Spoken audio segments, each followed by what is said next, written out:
The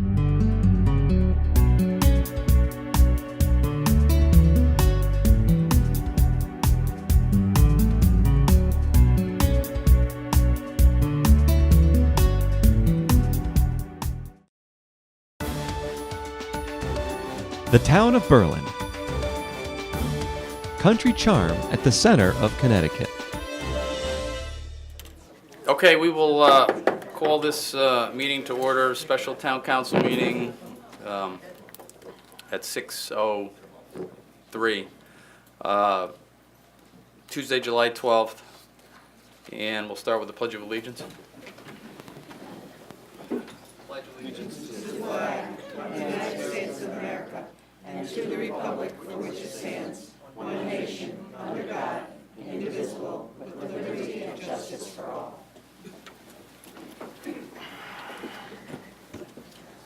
The roll call, please. Councilor Campanelli, Councilor Evans, Mayor Kaczynski, Here. Councilor Luddy, Here. Councilor Payanessa, Here. Councilor Ruchette, Here. Councilor Rosso. Here. Mayor, you have a quorum. Okay, thank you. So tonight is, of course, a special meeting. It's a public hearing on the charter revision, and if we could just take one moment, just take a moment of silence, if we would, just to kind of reflect on the unfortunate violence in the last couple of weeks. The police officers that were gunned down in Dallas, the other two shooting victims, unfortunate victims in Louisiana and Minnesota, and unfortunately one of our own, Nick Zuck, not involved in those two acts, obviously, but fought a valiant fight with cancer and fortunately died at a very young age. So take a moment to reflect on those people.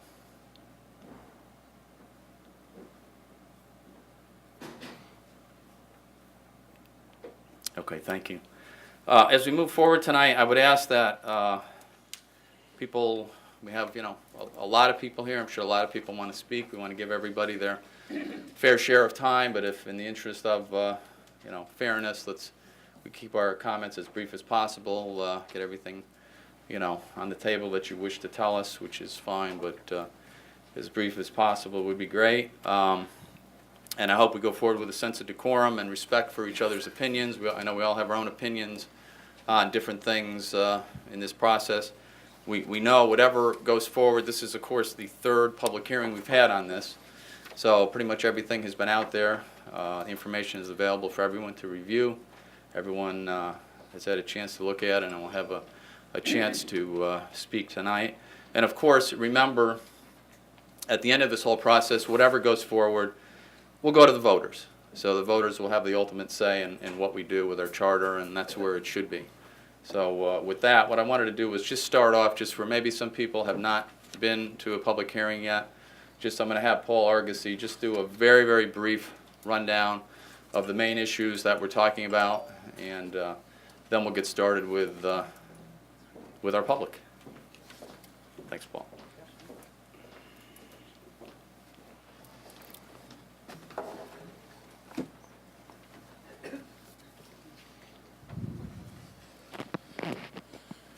Okay, thank you, Mr. Mayor, Council. Many of you were at the June 21st council presentation, as well as the June 6th public hearing that the Charter Revision Commission held. So some of this is repetitive, and for that reason, I'm gonna go through. If everybody does have the handout, feel free to follow along. This is a PowerPoint presentation on paper. So the Charter Revision Commission has met since early April. We were appointed by the Town Council, 7 members. It has been 14 years since our charter was last amended in 2002. At that time, we created the automatic budget referendum and reduced the council from 9 members to 7 members and made some other changes. Our charter revision proposal seeks to incorporate many of the elements from the 1973 Berlin Town Charter, when we had a a Board of Selectmen, Board of Finance, town meeting form of government, as well as the 1994 charter, which brought in the council manager form of government, which we still have. We are proposing several structural enhancements to provide checks and balances, as well as separation of power, checks on spending, primarily with the creation of a Board of Finance, which will improve financial oversight, analysis, and budgeting, facilitate greater communication, improve transparency and accountability, as well as give the public more of a say on the budget and bonding. So a second referendum vote on the budget, automatic referendums vote on any bonding proposal over $5 million, as well as a direct election of a mayor. So similar to what the town had under the 1973 charter, we're proposing a 6-member Board of Finance, no more than 3 members of either party, elected for 4-year terms. It would be 3 members elected every 2 years. And again, I apologize if I'm going through this quickly, but No, it's okay. we've It's done just this a- before. just a summary. Summary. Yeah, thanks. The Board of Finance would be in charge of all financial affairs of the town, creating the town budget, making recommendations for building improvements and appropriations, bonding, providing financial approval of all budget transfers, basically monitoring and providing oversight of all the town financial activities. We would continue to have a 7-member town council. The main difference would be the popular election of a mayor. The mayor would not be the chief executive officer of the town, similar to the way the mayor serves now. It's largely a ceremonial function. Sorry about that, Mark, but that's a fact. It doesn't feel ceremonial most times, Yes. but I wish it does. Yes, I could tell you that, too. So anyways, we would still continue to have a town manager as a full-time chief executive officer. The town council would be 6 members plus the mayor. The election of the mayor would determine the majority of the majority party on the town council. The mayor would be guaranteed to be in the majority party. The mayor would also be a voting member of the Economic Development Commission, as well as an ex officio member of all other boards and commissions without voting rights. The change proposed to the Board of Education would be that we would go from a board that required signature petitions to obtain access to the ballot to party endorsement, similar to the way every other board is done in town, including the town council. The board would continue to be 9 members. No more than 5 members would be of any particular party. They would serve for 4-year terms. The terms would be staggered in that 5 members would be elected at one biennial election, and then 4 members would be elected at the next biennial election. Electors would still be able to petition on the ballot under state law by obtaining signatures of 1% of the votes cast at the last municipal election, which, as I mentioned previously, is actually a lower threshold than the current rules. The changes to the town manager section of the charter are very minimal. The significant one is that the manager may reside outside of the town with town council approval. This has been discussed for many years, and the majority of our commission anyways felt that it was time to do that.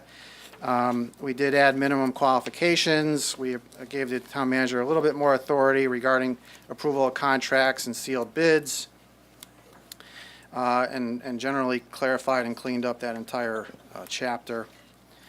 The significant change regarding the regulatory boards, and the regulatory boards are currently the Planning and Zoning Commission, the Zoning Board of Appeals, and the Inland Wetlands Commission. The proposal is to separate the Planning Commission with the Zoning Commission, as was the case prior to the 1994 charter when we had separate commissions. Those members would serve for 5-year terms.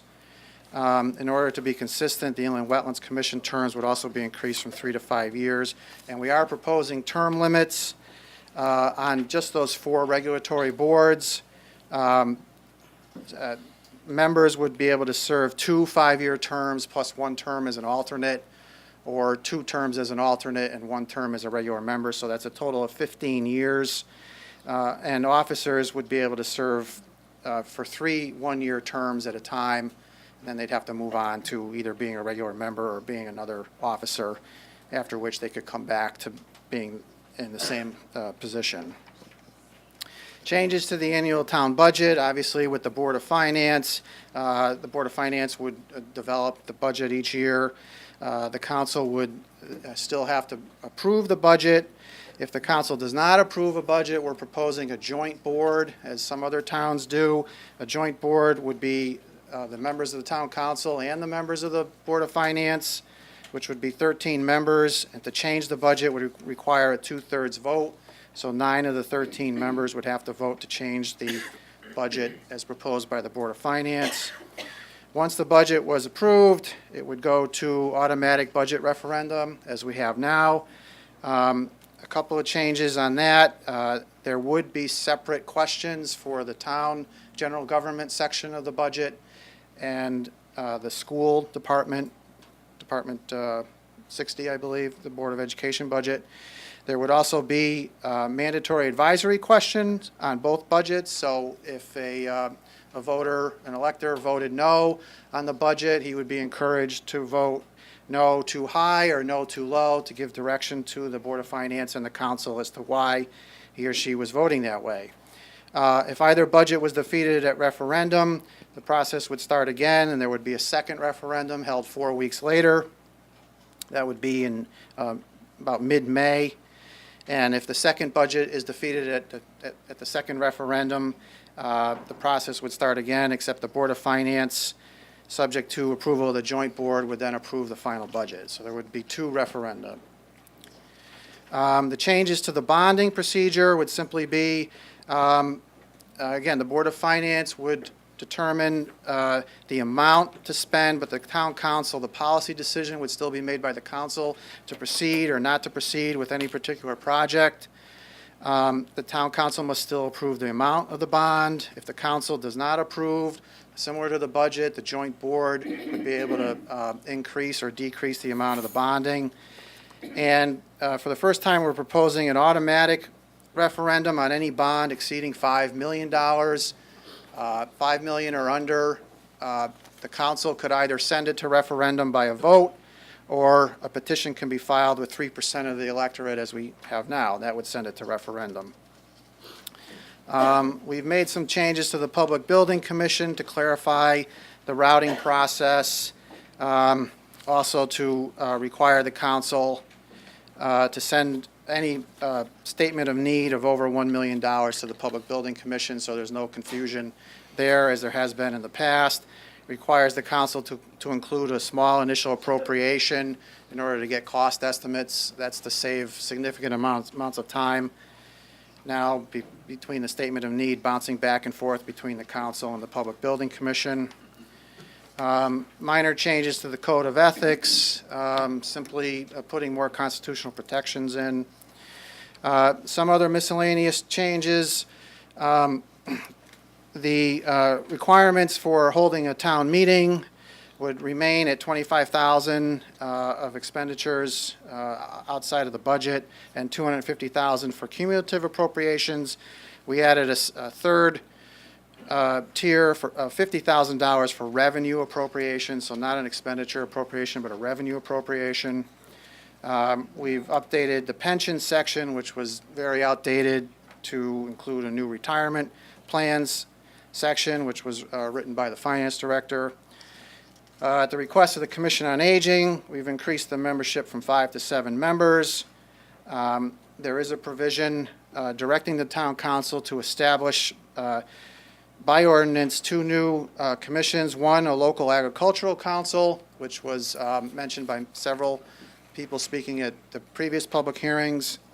That can only be done by the town legislative body, so that would have to be done by the town council. And the second commission would be a Timberland Golf Commission to oversee the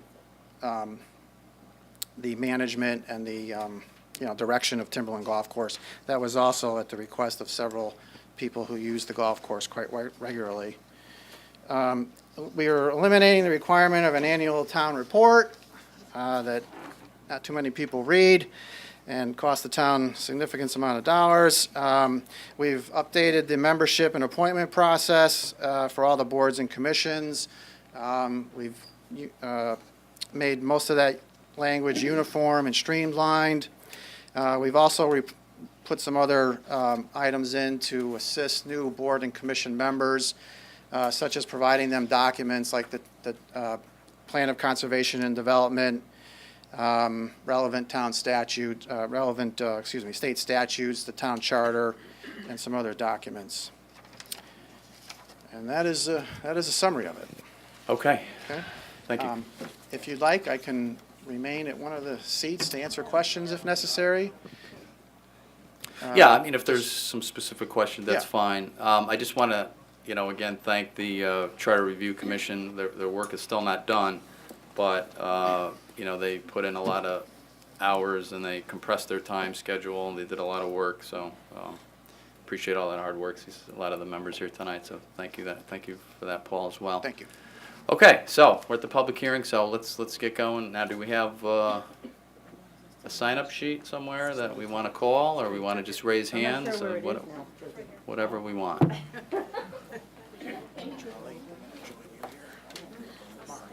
Yes. Yeah, just sit down there, right? Thank you. Jump up when it needs. You jump up when Yeah, it you needs. could jump up if. Huh? Yeah, we'll get you on the record. That's all Good right. job. You can just say that, That's all right. Okay, we have quite a long list, so again, please be kind to your fellow members of the public and kind to us up here as well. We certainly want to hear what everyone has to say, but if as succinctly as possible would be wonderful. I'm just gonna take them down the list, and then if you didn't get to sign the list, you certainly will have your time later. Mayor, Yes. excuse me, there seems to be a little confusion. Oh, You didn't have to sign in to attend here. Oh, no, So right. if he calls your name Yeah. and you don't want to speak, you don't have to speak, okay? Oh, is that what happened? Ah, okay. So can I cross off? No, Yeah, just you can kidding. cross off a lot of names, but, okay, so if you don't want to speak. Oh, so it's okay. people signed in thinking you had to sign in to be Yeah, here. and you don't have to. Oh, okay. No, we weren't taking attendance tonight. We don't do that. Well, I wonder if I should I just go down the Go list? down or- the list. Huh? Yeah. All right, I'll just go down the list. So, the first time on here was Carrie Drost. I don't know if Carrie wants to say a few words, then your first up, Carrie.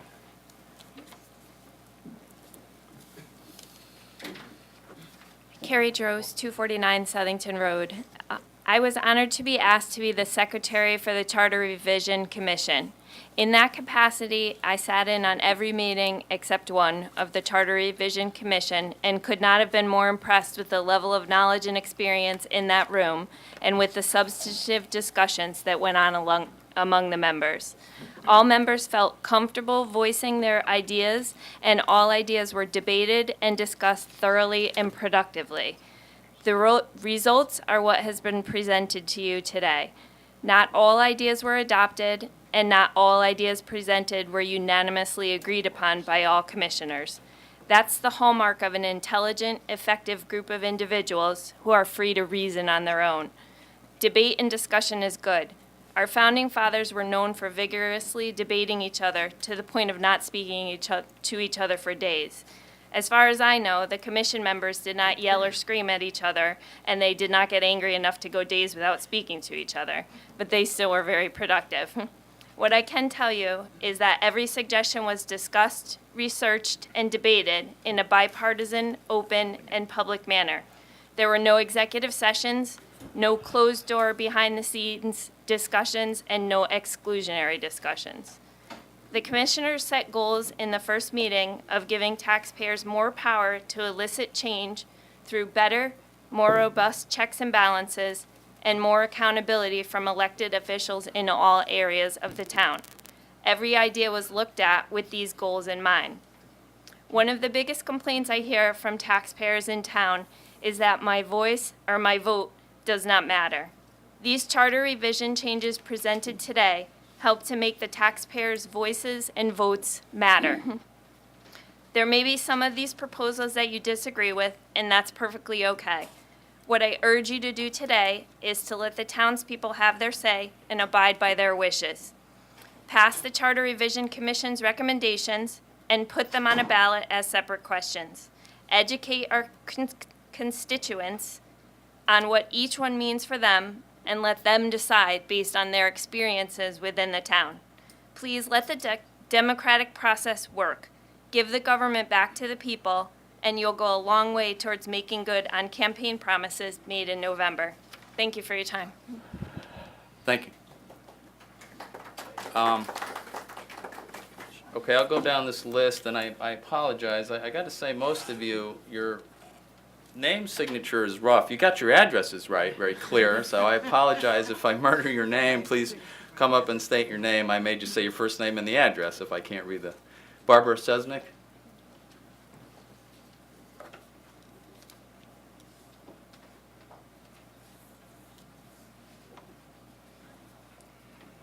My name is Barbara Sasonic. I live at 54 Hart Street in Kensington. And I just have a few things. I wish to compliment all the members of the Town Charter Revision Committee, whatever. All the members, had various experiences and bipartisan support working along with very unwavering diligence to accomplish their mission for our town, and it's for all of us. So that's about all I have to say. Just in closing, I would just want to note I approve of the majority voting results and a continuation of the constables. Thank you very much. Okay, thank you. Next one up, if you wish to speak, is Steve from Circlewood. What, I can't... That'd be Anderson. Oh, very good, all right. Sorry, Steve. Mr. Mayor and members of the council, 19 years ago, an attempt was made to change our charter by eliminating our council manager form of government. Fortunately, the voters defeated that effort, and Berlin has flourished under its professionally operated system of government. Our town is a great place to live and work and raise a family. We have a first-rate education system. Our trash is collected regularly in modern hygienic containers. The tax rate is stable. The town's infrastructure is properly maintained. The public safety is assured by dedicated police officers. We have one of the finest fire departments in Connecticut. We enjoy excellent libraries. Our parks with ample open spaces are first-rate. New businesses have located here. The town's credit rating is superior. The town's boards and commissions function properly, allowing the town to provide the necessary services that progressive communities offer. The ongoing improvement to the rail system offers a huge opportunity to further redevelopment of Farmington Avenue. The high school is ready to serve the next generations. The council and the manager have been a good team in providing direction and management of the town's multi-million-dollar operations. Council members have generally worked together to provide proper, appropriate policy for the town, and the town's professional staff has been instrumental in getting the town's business done right. The town's financial matters have been expertly managed and overseen by the town manager, the finance director, with the council's oversight. This is the usual arrangement for towns like ours. A finance board is unnecessary. As proposed, it would render the council nearly powerless in handling town financial matters. A really bad idea. It appears that our finance director agrees. He has taken a job with another town. The loss of consistency regarding land use matters by eliminating the Planning and Zoning Commission and creating two new separate boards will discourage good development and make creating new business in town difficult and uncertain. Making the Board of Education a political body by eliminating its present nonpartisan status will bring politics to our educational system. Requiring a separate budget vote for funding our schools will cause trouble in establishing the town's budget plans. The position of mayor should remain a ceremonial one. Our professional town manager has the education and skills required for the job of overseeing the numerous and complicated issues involved in town government. The council appointment of a mayor spokesperson has certainly been effective. Playing politics with our multi-million-dollar financial and educational operations will adversely affect their administration and put Berlin at a significant disadvantage in competing for growth of new businesses and jobs and retaining our existing enterprises. In my opinion, none of the Charter Commission's recommendations for change will promote better government. They would set us back and prevent Berlin from attracting new families and businesses and could result in the further loss of talented staff. There's nothing fundamentally flawed with our present 21st century system of government, and the changes proposed to you do nothing to improve how government works. Being the present stewards of our government, you should reject them. Reverting to a 1900 style of government would be a serious misstep. And I would suggest that if it isn't broke, don't try and fix it. Thank you for the opportunity to speak this evening. Thank you.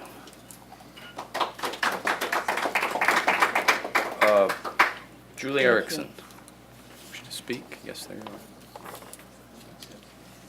Name very clearly written. Thank you very much.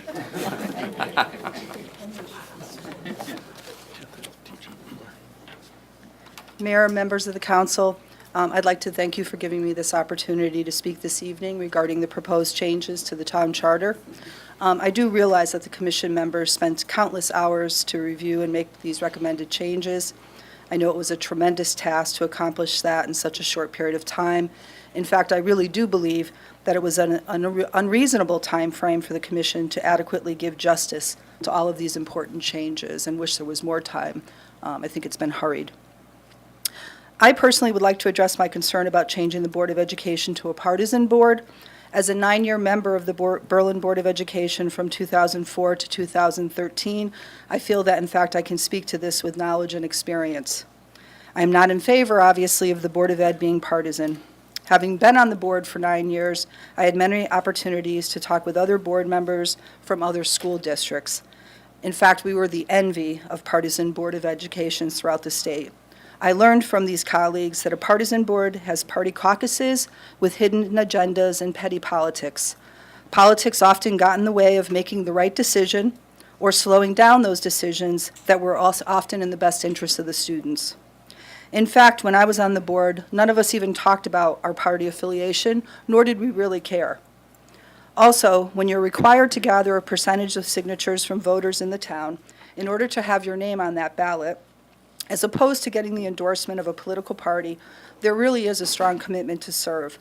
The 3 times that I had to gather signatures in order to get my name on that ballot for the Board of Education, I had an opportunity to speak with many, many residents about the Berlin school system and to hear their opinions. Making the Board of Education partisan would result in interested citizens having to solicit the endorsement of a political party. Of course, someone could still take out a petition to run.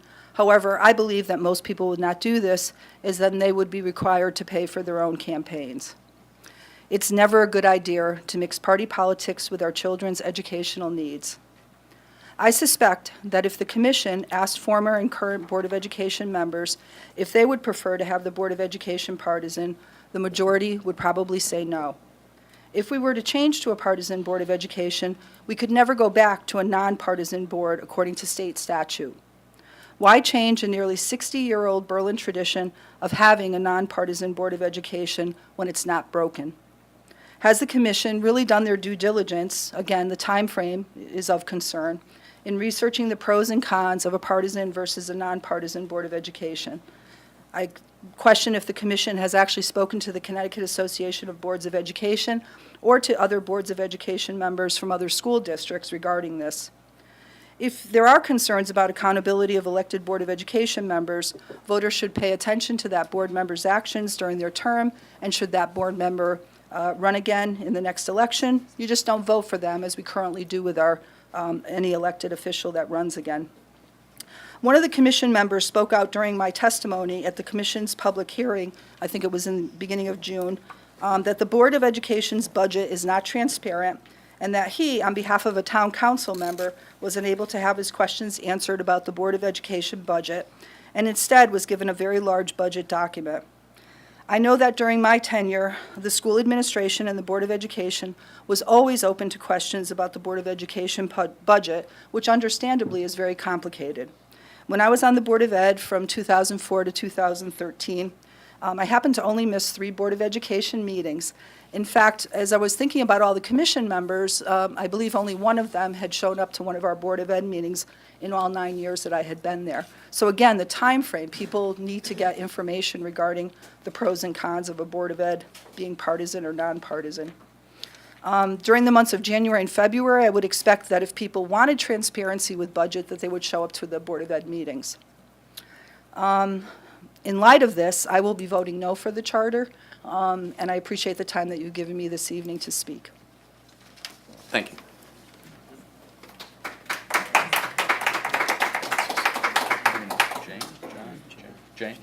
Jan from Grandview. You can't read Zaborski? No. The bad Polish boy that I am. I'm sorry. I apologize. That's all right. My handwriting's worse than that, so I'm don't not feel. Polish, I married one. Oh, there you go. All right. All right. Come on. I am half Italian too, just so you know. Thank you for letting me speak. I spoke a month ago, I guess, at the previous meeting. I am not on the Board of Education, nor can I be on the Board of Education, darn, because I am employed by the Board of Education. I'm also a parent and a coach in town. I teach in town. I guess I'm everywhere. I do attend probably 85% of the Board of Education meetings, unlike almost anybody else in town. I don't know why. I have no life. I'm an empty nester now. So I'm very concerned about going to a partisan Board of Education. I am an independent. I've always been an independent. I grew up in a very strong town that was very one way, but I feel that, I don't know if I'm not a follower. I want my own opinions, and I would like our Board of Education to be in that same position. It's about the kids. If the budget is the issue, I'm not sure why the budget isn't addressed instead of making it a partisan board. And every 3 years, a third of the board coming on, I think is a very good thing because it's more seamless transition of, not power, but transition as opposed to 5 and 4. I just feel like people would be spinning their wheels trying to catch up in order to get on base with what the kids are doing. And with education changing the way it is and all the things that we as teachers are doing, I think it's really important that we keep it the way it is. It's like Julie said, it's not broke, why fix it? I mean, that's how I feel. So, thank you. Thank you.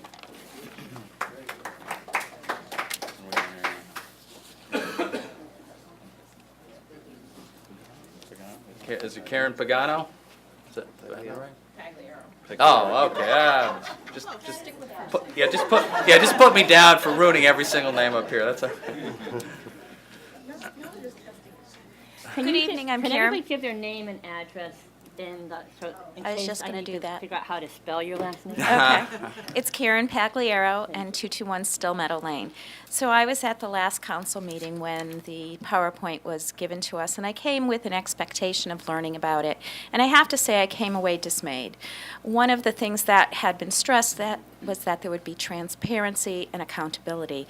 And when I listened to it, I thought, where is the transparency and where is the accountability? And I'll give you some specifics.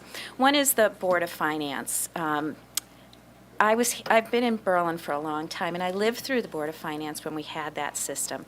And it's really been a wonderful, enlightening, transparent, less government, and more accountable change to have the town council and our town manager. I think they've done a fabulous job, and I think Berlin is growing, and it's getting better all the time. So reverting back is regression, and it just adds another layer, and I don't think it's lean, and if any of you have been through lean training, you would see that this is not what you want. You don't want additional layers. The next thing, which I think is like one of the silliest proposals in it, is voting for a manager. When Mr. Argossi was explaining it, it's so convoluted, I think that the average voter wouldn't get it. And right now we have a system that works, and as it's been said before, if it's not broke, don't change it. So why would we change it? And finally is the Board of Education. I think the one thing that truly got me is that there is no talk about the main body within this town that would be governed by the Board of Education, and that's the children. There was no insight as to what's best for the children. It was more about politics and dollars and cents, and I find that truly abysmal. It really shouldn't be that. It should be about what's best for our town, how we can grow, how we can prosper, and how we can reach across the table and put away politics and make this town the best place that it can be. So I truly don't think that every aspect of this charter should be voted to with a yes. I think there needs to be many no's, because we'll move backwards. It's regression, and I really want to see us grow forward, because I believe in the town. My kids went through all the schools here in town, and I plan to stay and retire in town, and I really want it to be the best place possible. Thank you. Thank you.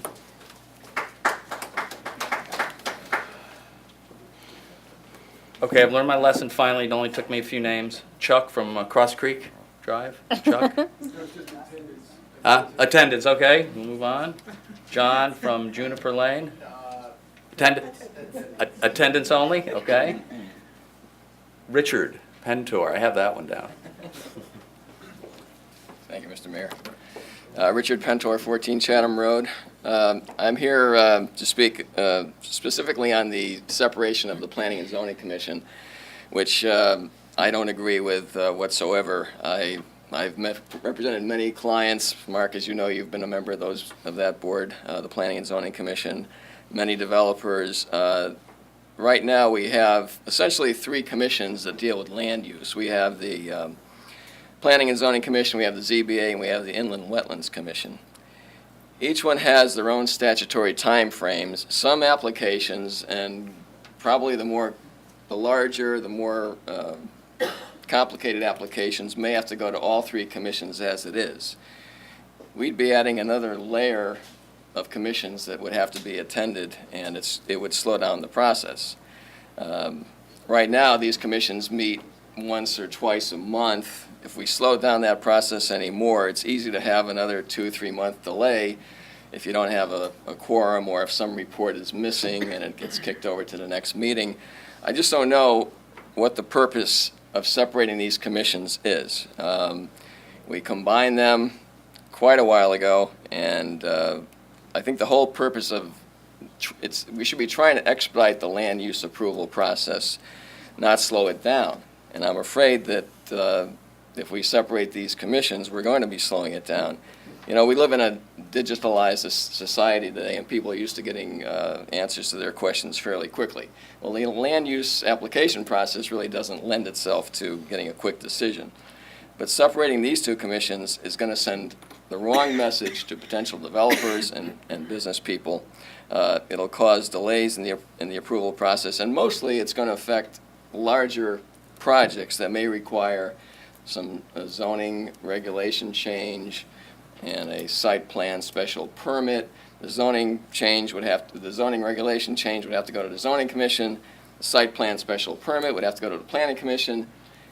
And it's going to cause a lot of duplication of efforts, because even though the actual duties of these boards are separate, in reality, land use applications are going to overlap. A developer is going to have to haul his attorney and his engineer and his soil scientist around to another set of meetings, probably educate 2 sets of commissions to the process instead of just one.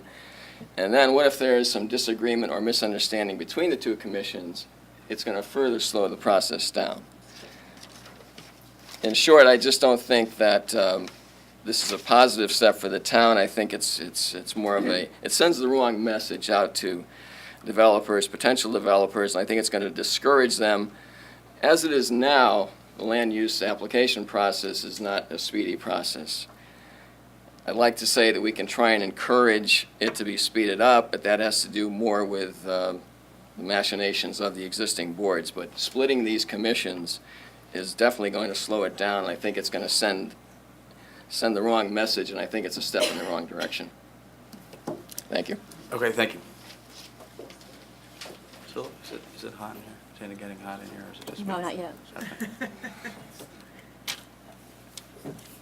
Next on the list, Gary Brochu.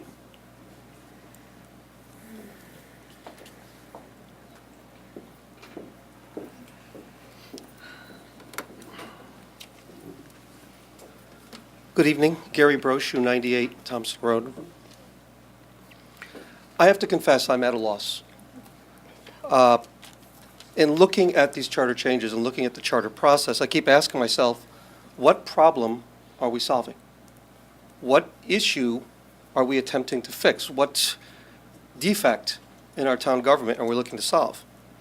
Certainly didn't hear that conversation during the last election. Certainly, I have not heard votes of my neighbors and fellow residents coming forward and complaining that we need a Board of Finance or we don't need a nonpartisan board or we need to split up the ZBA.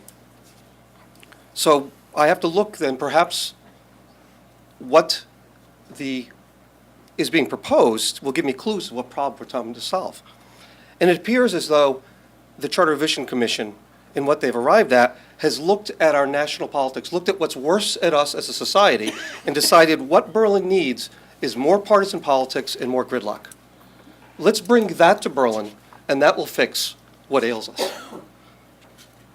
And so my remarks will focus on one element of and frankly, in my mind, the most disturbing element of these changes is basically the removal of the voice of Berlin residents as expressed by their vote in the ballot box. This charter effectively silences Berlin voters. Throughout this process, including the presentation by Mr. Argosy at the start, we keep talking about accountability. This will make us more accountable, more accountable, more accountable. Well, as a former elected official, my accountability is ultimately in the fact that I can be removed from office. That when my term expires, voters can come and say, thank you, but we disagree and would like to go in another direction. In fact, our town did that just this past November. And we're fine with that, because that's how we work. But we have here a Board of Finance in which I will not get to say as a voter who's on it. 3 members from each party. Parties suggest, I want these 3, I want these 3, and I have to live with them. Council, 6 members, 3 in one party, 3 in the other. Again, I have no say. A Board of Education in which I previously could vote individually on all 9 members, sometimes having as many as 8 candidates for 3 slots. And even if I was an independent voter, if I wasn't happy, I could actually petition to run equally on the same line with every other Board of Ed candidate. So previously, I could select all 9 of my Board of Ed members. Now, effectively, out of the 22 elected positions in this charter, I effectively, as a voter, can vote for 2. I can select the mayor, and I can select the majority on the Board of Ed. So if there's 9 slots, I know 4 are going to one party, I know 4 are going to the other, and I get to choose the difference. Meanwhile, the political parties in town get to choose 20 of the slots. What is it about this proposal? What is it about us that we're somehow afraid or uninterested in the voice and the will of the people? What is it that we can't come to the voters every 2 years and say, how did we do? Regardless, the budget right now, the entire budget authority, absent an approval from the Board of Finance, nothing goes forward. No bonds go forward, no budget goes forward. And if I am furious at what they do because 3 from a particular party decide one way not to vote on something or to vote on something, I can't replace them. I can't express my displeasure other than perhaps penning a strongly worded letter to the Berlin citizen. That's not democracy, and it's certainly not democracy in a small local community where we're neighbors and residents. This isn't encouraging transparency or accountability, it's squashing it. It's preventing it. It's making my voice, the voice of my neighbors, my voice of my residents, the voice of my friends, the voice of the people I disagree with, irrelevant to the process. And I am stunned at this is somehow being foisted upon us, suggested that this is a solution to what ails us. We have switched the parties that govern the council before. We have switched members of the Board of Ed. We have that right. And somehow that right seems to be that it's just a little too much. The parties don't have enough voice, so let's give them more. There was discussion earlier about the Founding Fathers and how they liked and encouraged vigorous debate, and I agree, but they also encouraged voting in the say of the people. And they were also willing to lose their office if people disagreed. Except for Washington, almost every founding father lost office at one point or the other. But not for Berlin any longer. There was a decry earlier, I wrote it down. Berlin residents were concerned their voices do not matter. Well, we're institutionalizing that. This charter institutionalizing my voice and the voice of everyone in this room, unless, of course, I'm on the party selecting the candidates, then my voice starts to matter. It's hard to imagine that Berlin voters last November said, please disenfranchise us. Please take our vote and our say out of the process. So it goes without saying that I strongly encourage the council to reject the invitation to turn our entire form of government upside down, to shred it and leave us with what is being proposed. And I also encourage you that if you're going to put this before the voters, put it in a vote, one vote. Right now, you are looking via this charter to replace one form of government with another. One coherent form of government with another coherent form of government. That's what I'm understanding what's being proposed before us. And so to put a cafeteria buffet table in doesn't give the voters any guidance as to what they're going to eventually end up with. How do you have a Board of Finance when it's tied to the Master Joint Committee of 9 versus 13 without the Board of Finance? What is the authority of the council absent a Board of Finance? So the Board of Finance gets rejected, the council is one authority, if it gets approved as another. You can't just piece this apart and then expect or hope or keep your fingers crossed that you'll get a coherent response. So if this is the way the council wants to go, if they want to defranchise Berlin's voters, if they want to put this new form of government, then at least have the decency to put it before the voters as that's the question. You want to hear the voice of the voters? Ask them. And ask them if they want to be disenfranchised. Ask them if they want this new system, and then abide by the answer. Thank you. Thank you. Fred Joyner? Fred, there we go. Unfortunately, I have to follow him.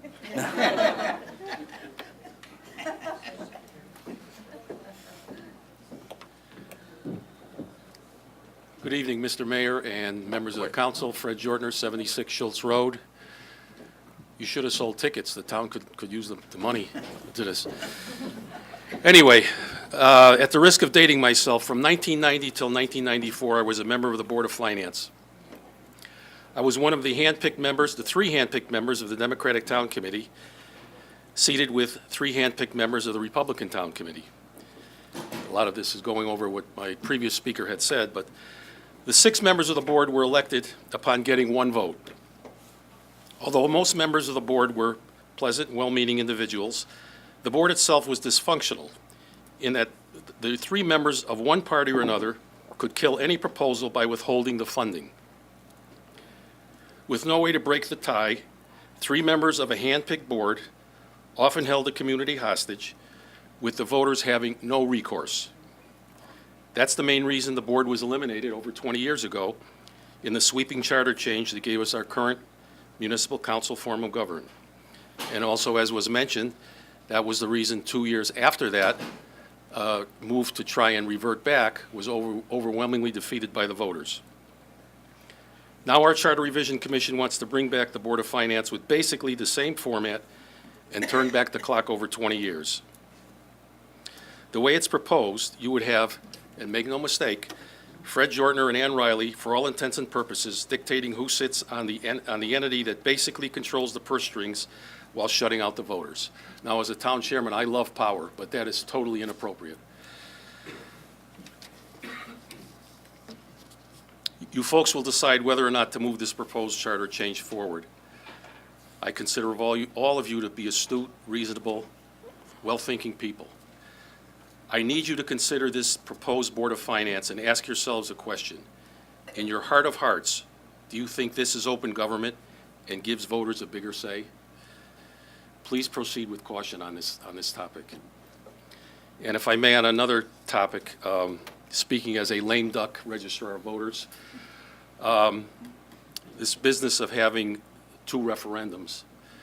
Let me give you some statistics. And taking out the 2016 results because it was an aberration because we had 2 presidential primaries. The turnout for the single referendum in 2015 was 11.9%, 2014, 11.9%, 2013, 8.7%, 2012, 6.7%, and 2011, 7.1%. The cost of doing this referendum, if you open all 5 polling places, runs from $6,000 to $7,000 a pop. There are things you'd have to do. You'd have to keep the phones open. You'd have to hire workers again for the second referendum. In my view, you shouldn't have any referendums. The referendum should be done by petition only. The people of this community elected a council to represent them. And based on the results of turnout of these referendums, over 90% of the people are happy with that arrangement. So I urge you to, and also you will be guaranteed to have 2 referendums if you split the vote between the Board of Ed and the town, because you're in effect going to polarize this community. So please proceed cautiously on these issues. I mean, the very future of our community is at stake. It's not to be looked at haphazardly, and I know you won't. Thank you very much. Thank you.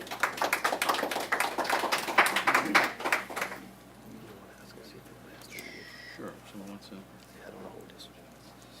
I just had one request, if people don't mind. Someone needs to leave and they'd like to speak. I have no problem with that. If anyone else does, we'll get through everybody. Did someone? There's others that need to go earlier too. Huh? Just tell us who they are. If you Yeah, don't want it to yeah. be If there's just any individual. right. If there's somebody that needs to leave in the next 10 to 15 minutes, that's fine. Anyone have to go or can, sir? All right. Well, let's come on up and then we'll proceed with the list again, and we'll of course go through the rest of the audience.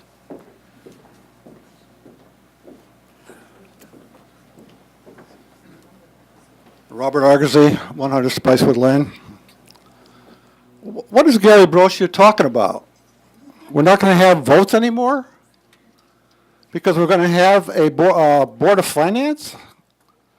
I mean, you know, I listened to him on the Board of Education, and half the time I didn't know what he was talking about, and I still don't. They want more participation, but Mr. Joyner wants to eliminate referendums. I'm getting confused. I was sad when the former government changed to see the Board of Education go. In my years as deputy mayor and on the Board of Education, I dealt with the Board of Finance many, many times. Mr. Joyner and I were at a meeting once just after reassessment when we felt the world was going to end. I thought the Board of Finance did a good job in handling it. I remember Phil Doran, who very few in this room will remember, as chairman. He had a very positive contribution to the town. Tom Ward, kind of an expert on municipal finance, became mayor. I thought he was a leading voice in the town on finance. I thought he helped the executive board, as it was at that time, a great deal. Joe Bernardi, who followed him, was a CPA. Again, in various meetings, this board was concentrating on one thing, the budget.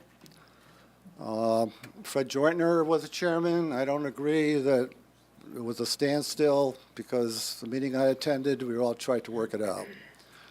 Remember, the Board of Finance is focused on the budget. The Town Council, obviously the budget is very important, but you have a lot on your plate. I assume the responsibility of preparing the budget is going to remain with the town manager. Now, she's going to have to work with the any Board of Finance that came out. But I think that's good. I think the more voices we have, the better. You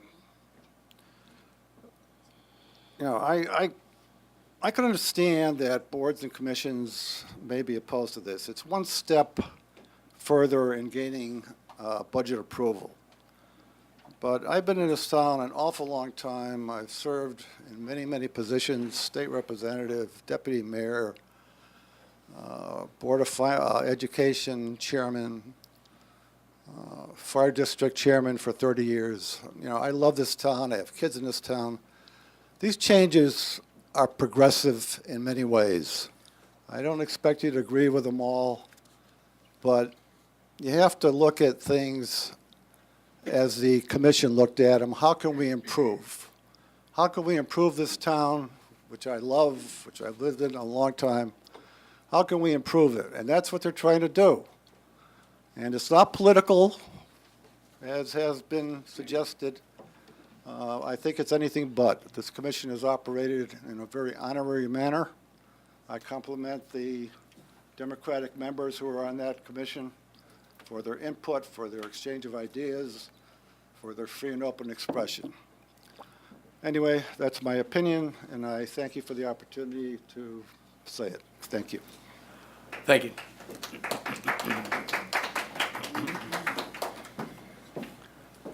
Okay.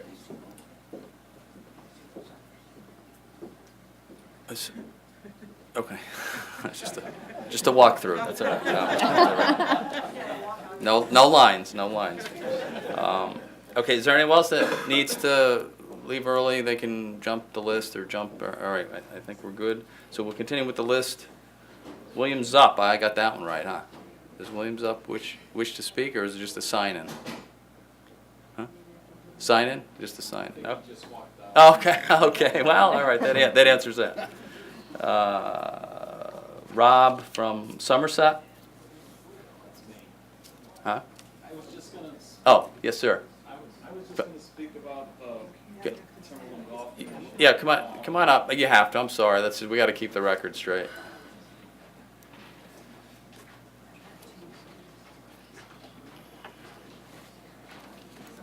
Name and address. Thank you. My name's Rob Labrie. I live on Somerset Drive in Berlin. It seems rather insignificant with all that's going on here tonight, but I just felt as though it's a good idea for the town to establish this ordinance for the Timberland Golf Commission. I think, you know, for the amount of money that the town receives from the golf course, it deserves representation.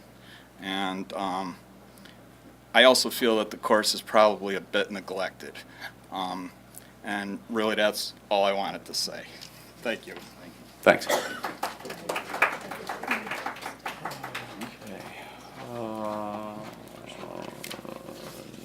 Next on the list, I think it's Jim Bugel. I think did he leave?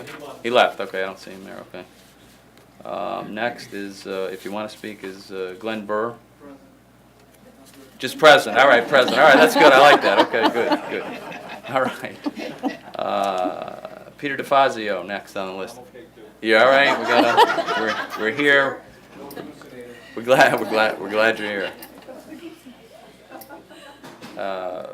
Sarah Calandri? I'm good. You're good too. Okay, all right. Moving down that list. Jose Munoz? He's gone. He's gone. All right, he's gone. Dominic Serafino? Attendance. Okay, all right. Where's that Bill? Bill Corey, is it? No? No, Bill Corey, okay. Cindy Pavano? Cindy? Anywhere? No? Huh?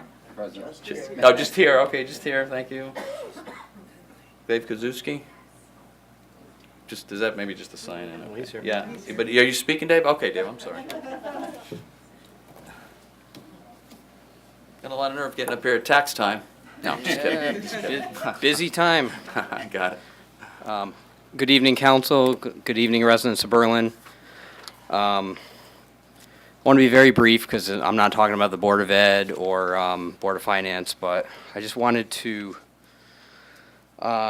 briefly touch upon Section 8-7-2, which says constables' authorities and duties. There's a line in there that says, duties of constables include the collection of delinquent motor vehicle and personal property taxes. And I just want to kindly request that the council consider removing that line because it does contradict with state statute or state law. State law, Section 12-162 of the Connecticut General Statutes titled Alias Tax Warrant. It does say that an alias tax warrant may be issued by the tax collector, not shall. So basically, and I do, I've done my homework. I've talked to over 20 municipalities in the greater Hartford County, and only 3 of those 20 still use constables. And the state law says that, constables are used at the full discretion of the tax collector, based on state law, not by town charter. I've even, I do have 5 other municipalities, examples of their town charters, and they make no reference to the types that constables would collect. It's very general. It just says that if the constable is needed, they have the authority based on statutes like the one I referenced, to collect.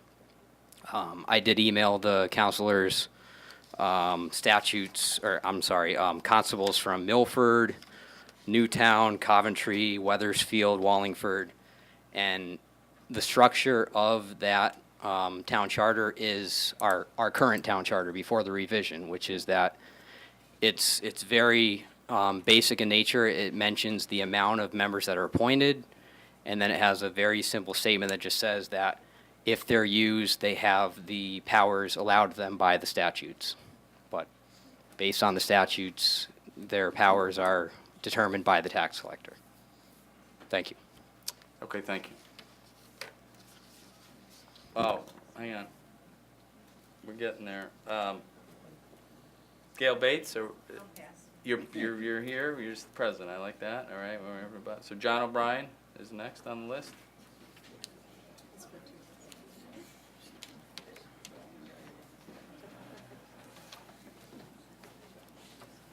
John O'Brien, 12 Vineyard Drive. What David Kozlowski in our tax office forgot to mention, that Adam Cohen, that collects our taxes here in Berlin, one of our attorneys, is a chairperson for the State of Connecticut Tax Collectors Association. What David Kozlowski didn't mention, he's co-chairman of that committee. Now that's a conflict of interest, David. And as far as basically the duties of the constables and everything, it's under our basically town charter, state statutes, that basically dates back, I believe it was 1750 in Berlin. It got started here. And they basically, the constables were the law enforcement of Berlin, the tax collectors. Now, back in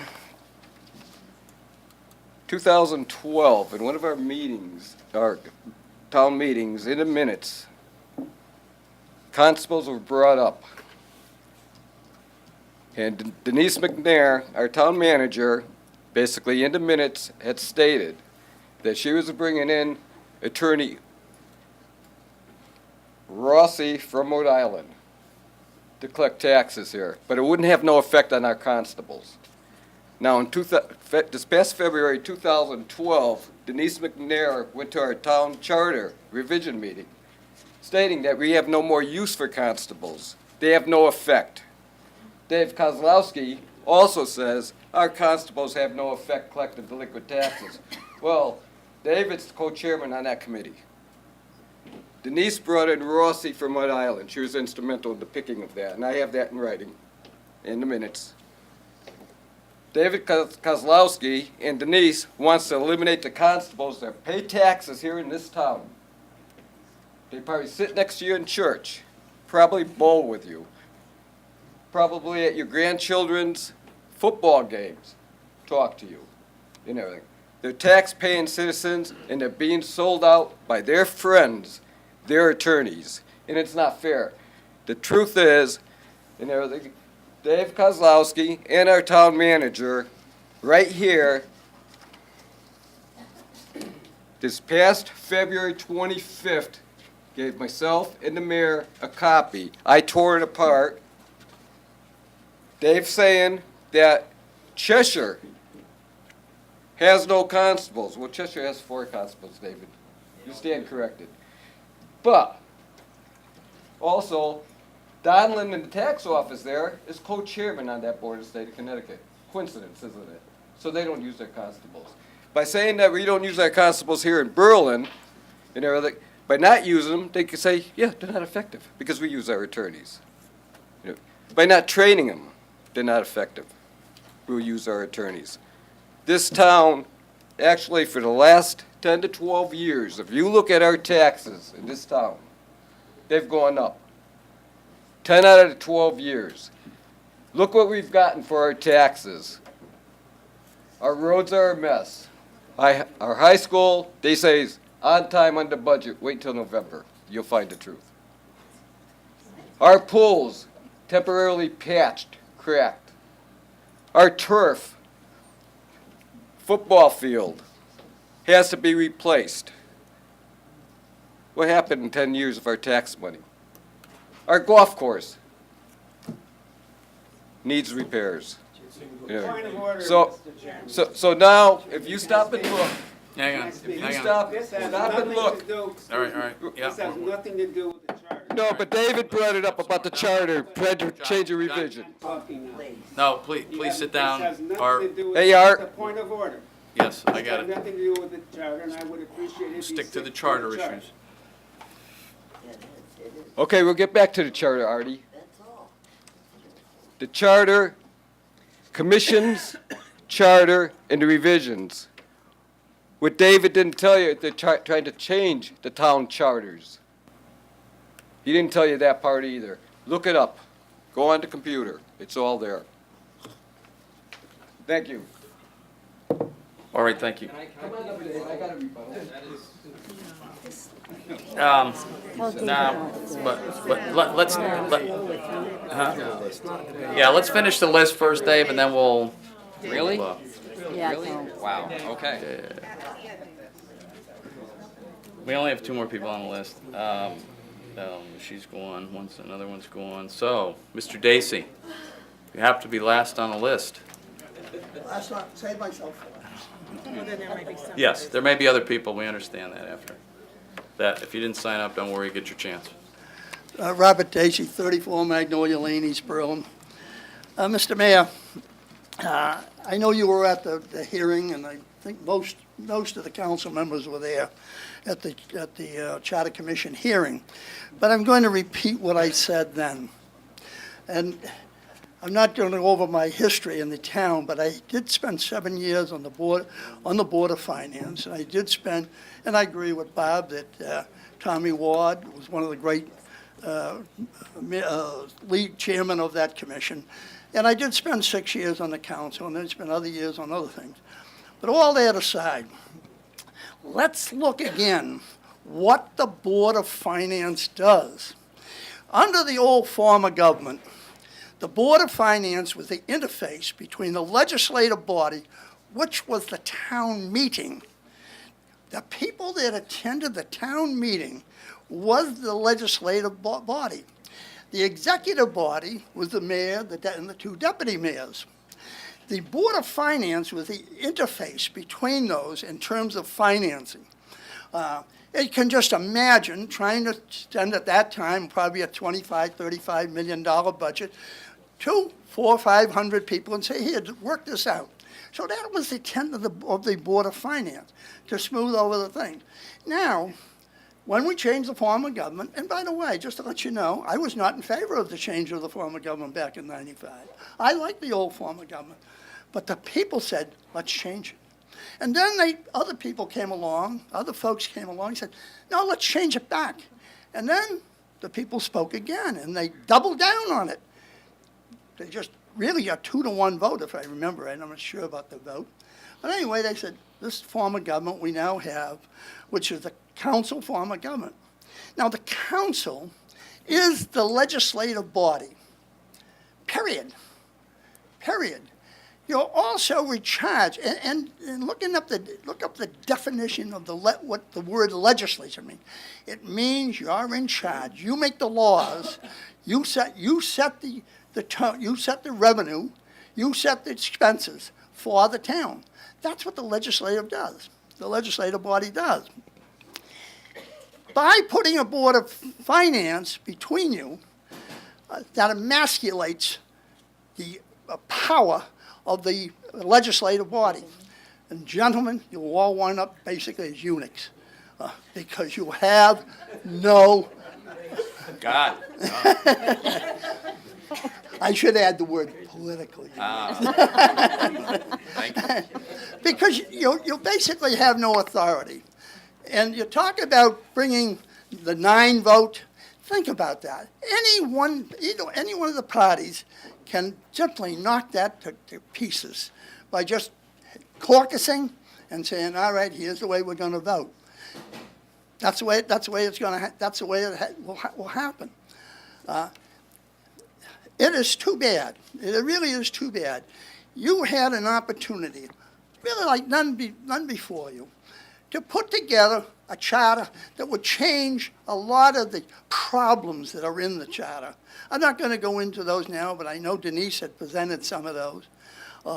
And Fred alluded to the point that I think we said 8 or 9% of the people are voting on the referendums and on the charter.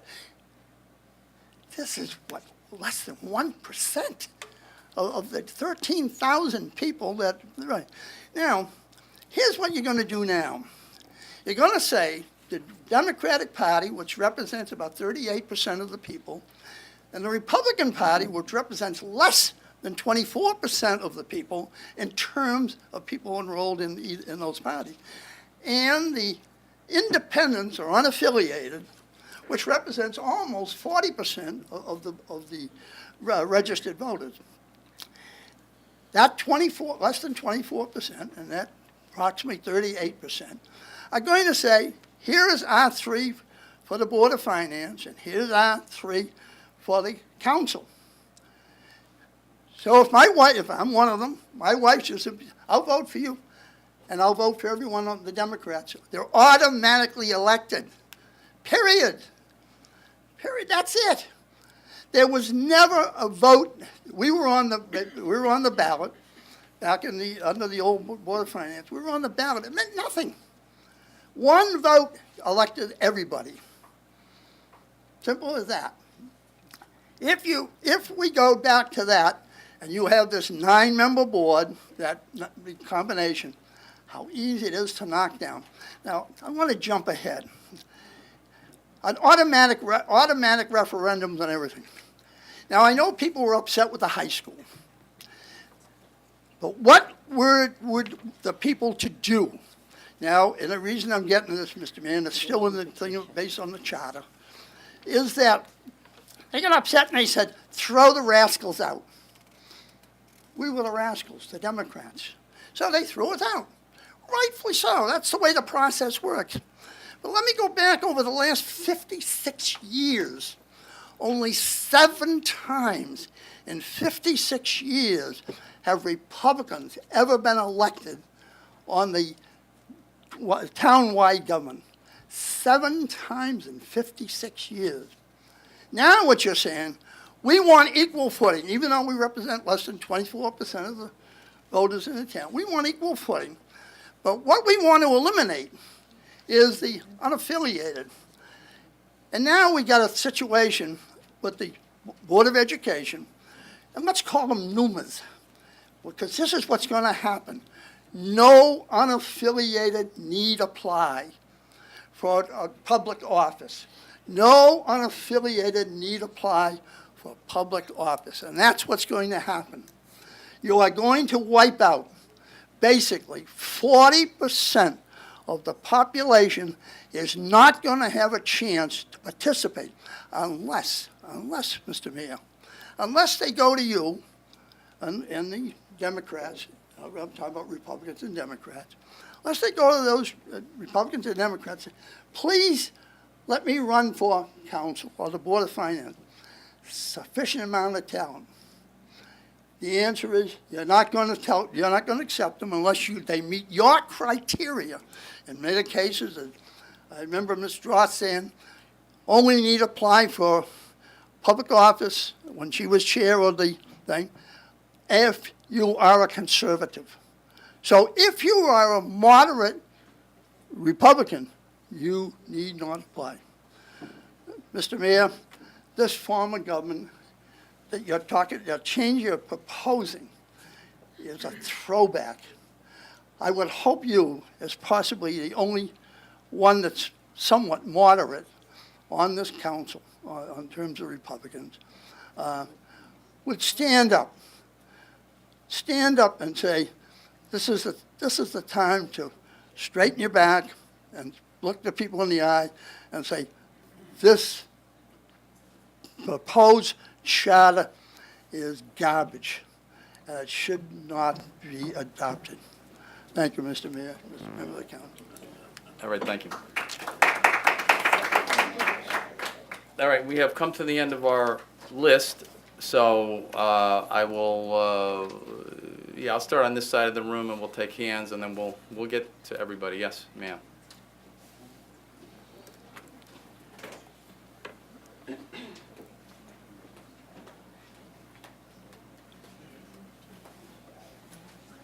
Good evening, everyone. Thank you for holding this for us to be able to voice our concern about the charter renewal. My name is Julia Motti. I live at 115 Norton Road, and I am a member of the Board of Education. I think it's important that I come out here tonight and address everyone here because I think this is a really pivotal time in our town. You know, as a member of the Board of Education, as a taxpayer, as a teacher myself. You know, I have spent almost a decade in public education, working for a public charter school, and I, can see a whole different side to education and ways where we can improve as a district, but also the importance of keeping politics out of our education. I am involved on the state level with different lobby efforts to change the funding of education in the state.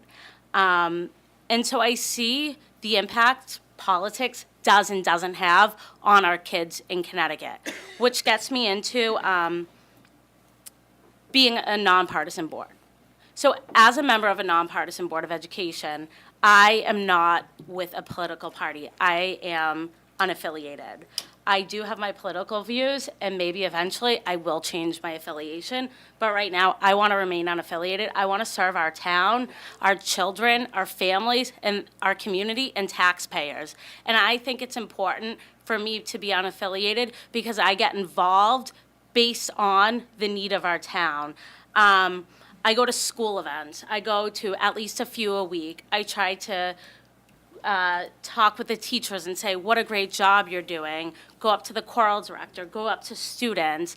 I get involved because I genuinely care, and I know my members on the board do it for the same exact reason.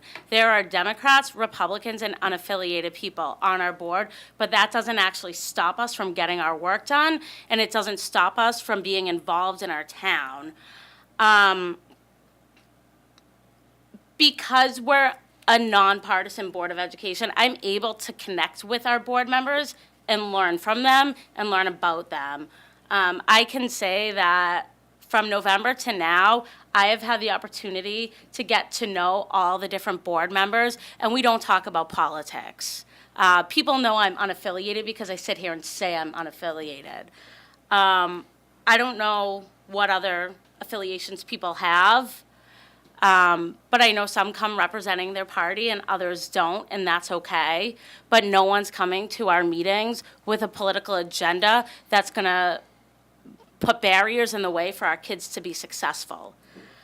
We are a DIRG, that's a district regional group, we're in Dirk D. We're not the top performing district. I think that this is something that we're talking about over and over and over. We need to be a top performing district. You know, when we look at North Haven and Southington and Newington, we need to make sure we're outperforming them. We don't need to look at politics and say, my political party's pushing on this, so we're going to push that. We really just need to look at what's right and best for our kids, our families, and our taxpayers. That's going to make a stronger community.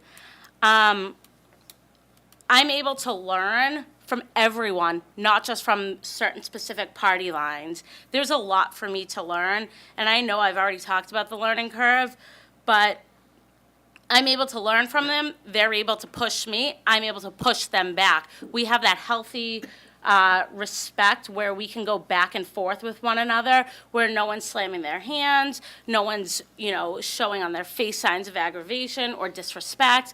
We are able to disagree without breaking down barriers.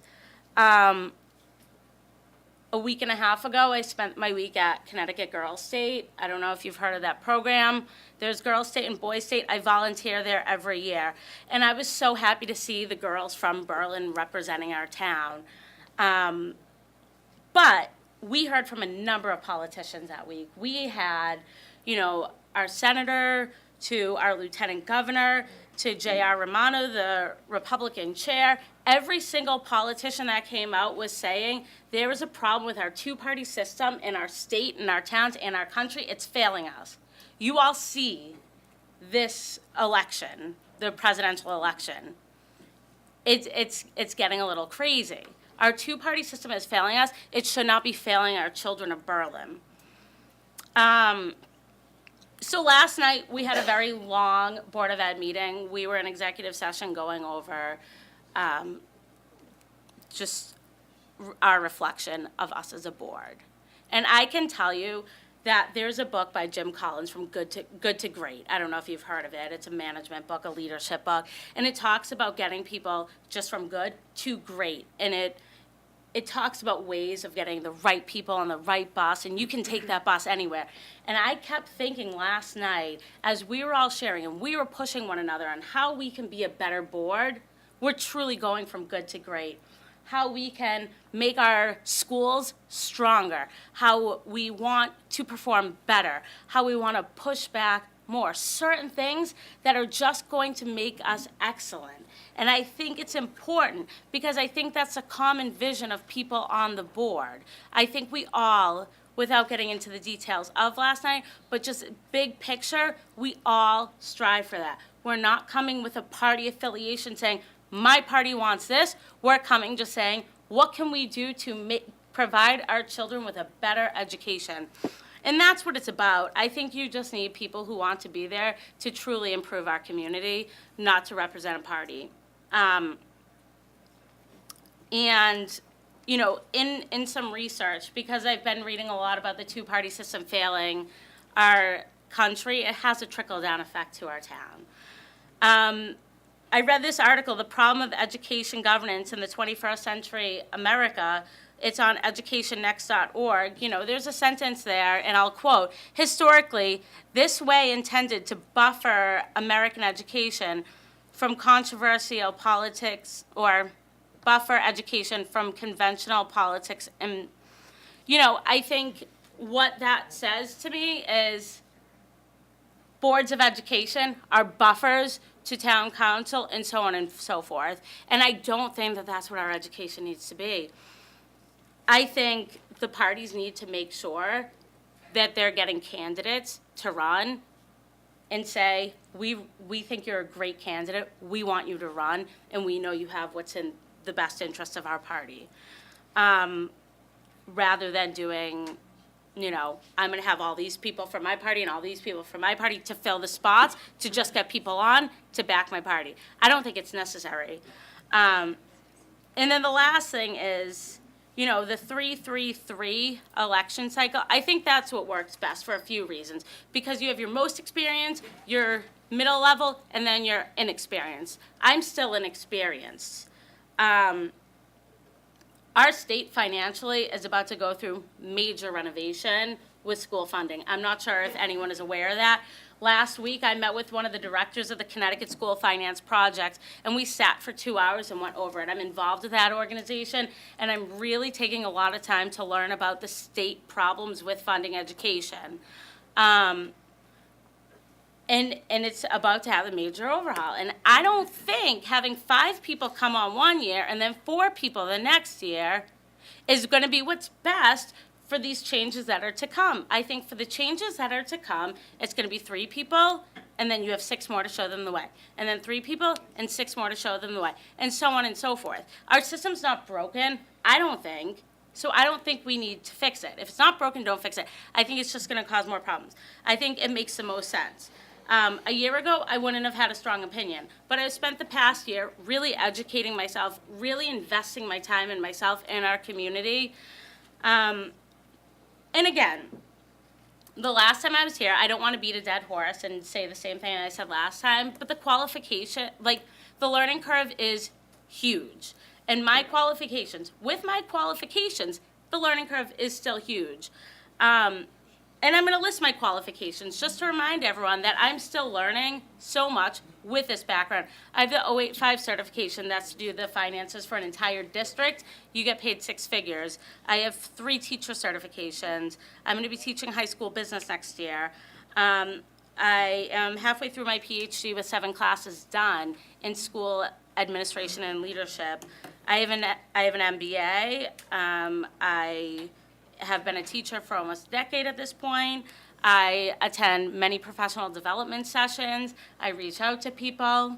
And the learning curve is just still huge. So I just want to wrap it up and just let you all know that we're trying to push from good to great. I understand that historically people have expressed their problems in town about the Board of Education rubber stamping things. I don't know, I was not a part of that, I can't speak to it, but I do want to let you know that I have not experienced that. What I experience is the work we're doing, we're pushing back with one another in a healthy way. We ask questions when we don't have the answer. We aren't rubber stamping things, we respectfully disagree with one another, and we really want what's best for the town, and I think that needs to be recognized, so, thank you. All right, thank you. Just sticking with this side of the room, is there anyone else on this side? Seeing, yes.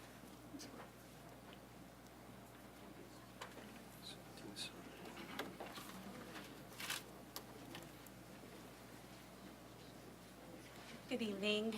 My name is Robin Evans. I live at 1233 Worthington Ridge, and I am the moderate Republican. I'm not the conservative Republican. Most people know my party affiliation because of my husband. And people go ahead and assume certain things about me because of my husband, who I think is an amazing man, but we are very different people. If, for those of you who have had the pleasure of meeting both of us, have come to know. With that being said, we don't agree with everything in our home. We make it work. I believe that we, as different party members, do not have to agree with one another, and we can still make it work. And that is why I am very much in favor for keeping our nonpartisan status as a Board of Education. Last night, Julia alluded to the fact that we had a meeting, and I just kind of say things without thinking, which can get me into trouble. But I just said off the top of my head, what we were doing last night, this is what I would like more of. The openness, the candidness, the free-flowing of ideas. I want this. If the charter does get approved, and if we do go to a partisan Board of Education, that will not be able to take place. I would much rather be beholding to the people who vote for me and who I get my signatures from than to a certain political party. Now, I might have just put a nail in a coffin. If we do have the charter changed and we end up, I might not be on the Board of Education again after this, with that being said. But I'm okay with that because I would much rather be responsible to the people of Berlin than to any political party that I am affiliated with. Thank you. Okay, thank you. Okay, still on this side, anyone else on this side? Yes, ma'am?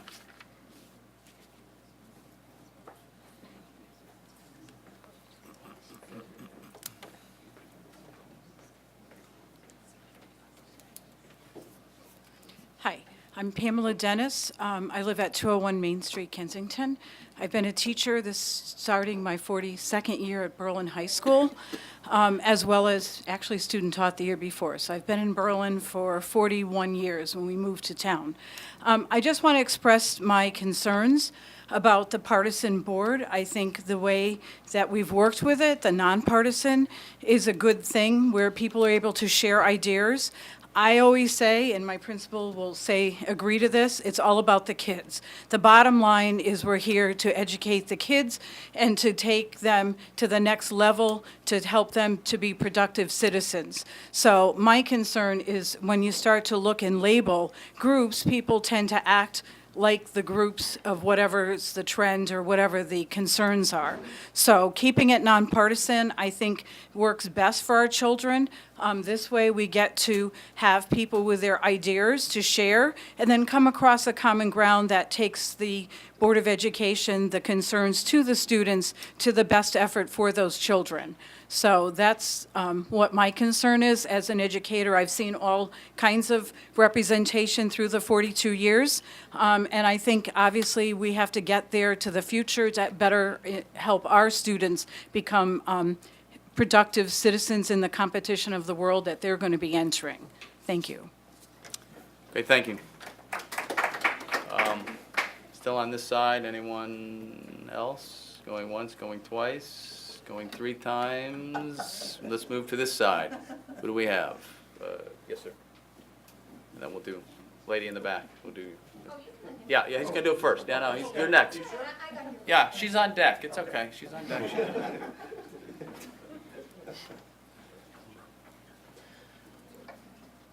My name is Dave Darrow. I live at 84 Church Street. And boy, I thought Donald and Hillary was interesting. This is really interesting from a local standpoint. I would first like to thank the council and the commission that is looking into all of these things. I think that certain of us think there are some things that we should change and some things that we shouldn't change. One of the things is that, and anything that I end up bringing up now, it isn't my idea.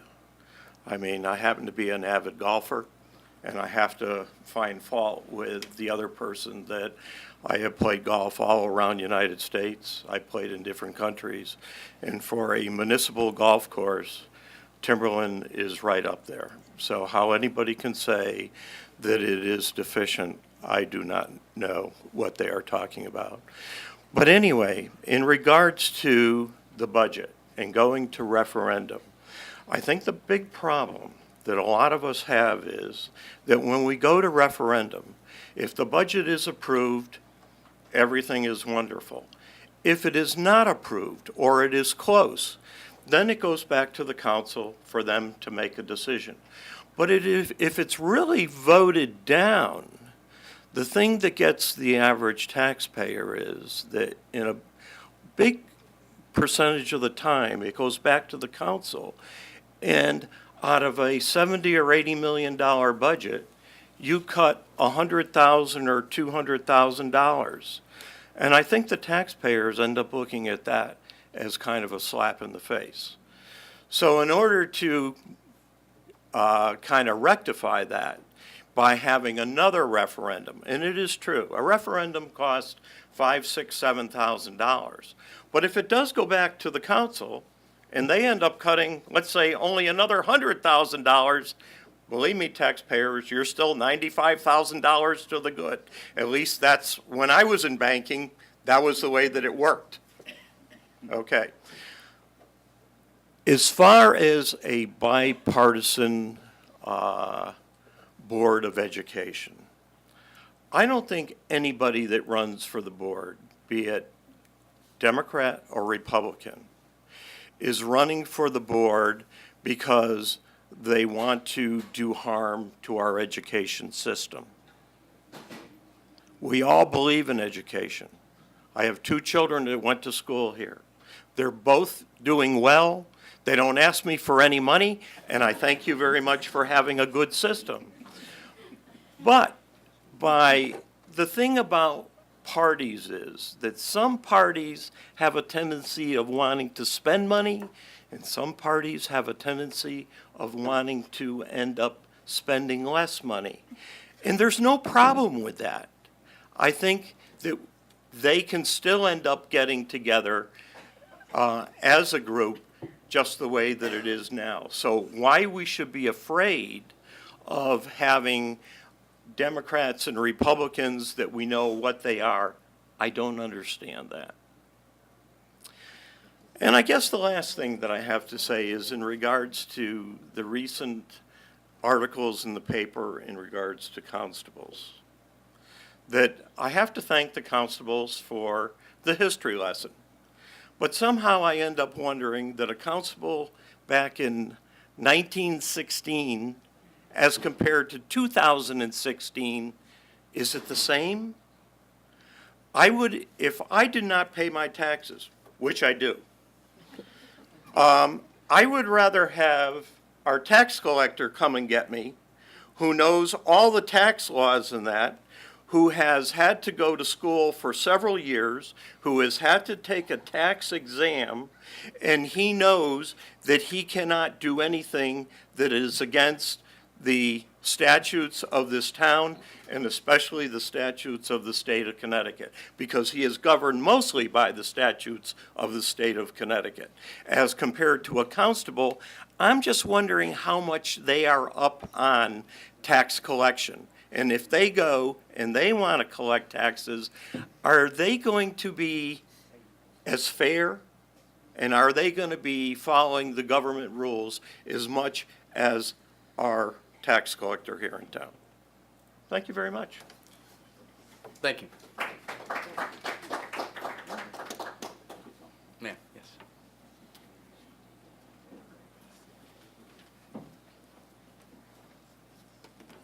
Hi, I'm Mary Ellen Maloney, and I live at 1343 High Road.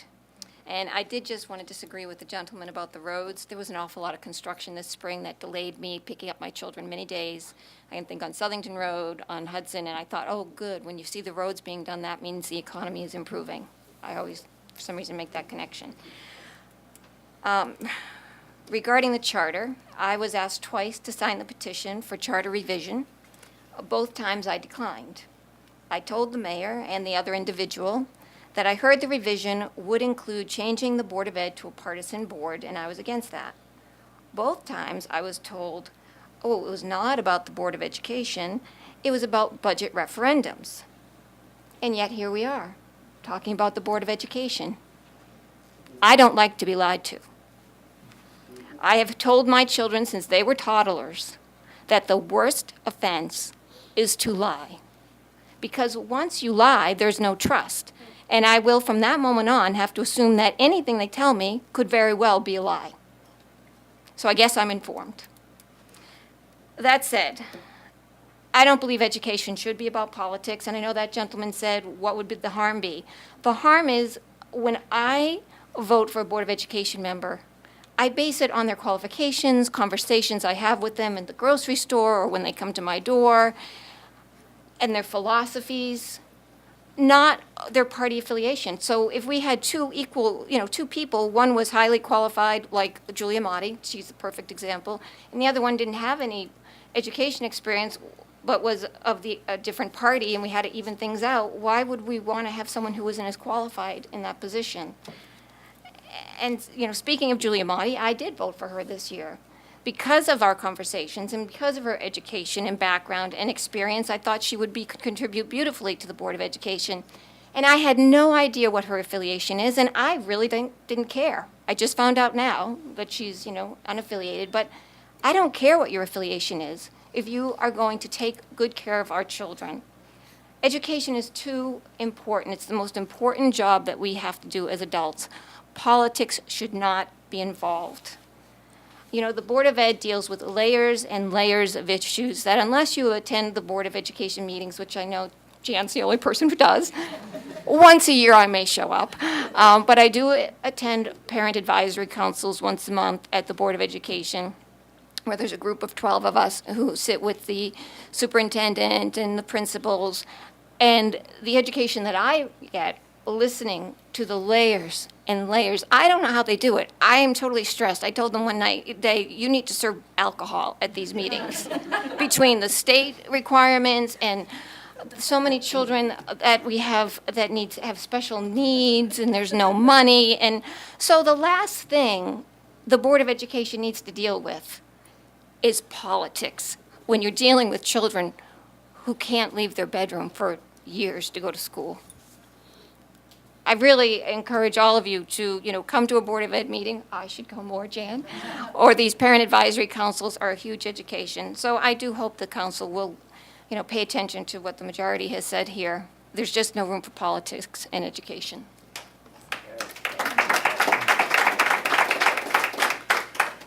Okay, thank you. Anyone else on this? Yes, sir. Tim.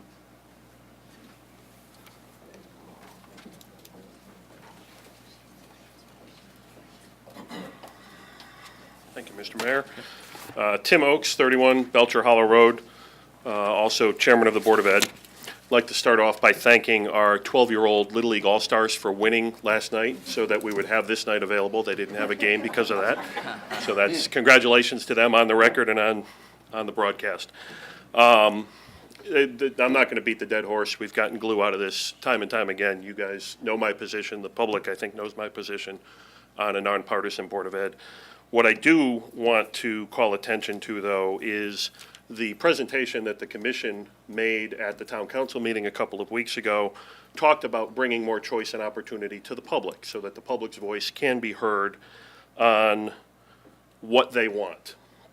And over the last number of weeks, there have been public meetings, public hearings, this meeting included, where the public has had a chance to come and speak.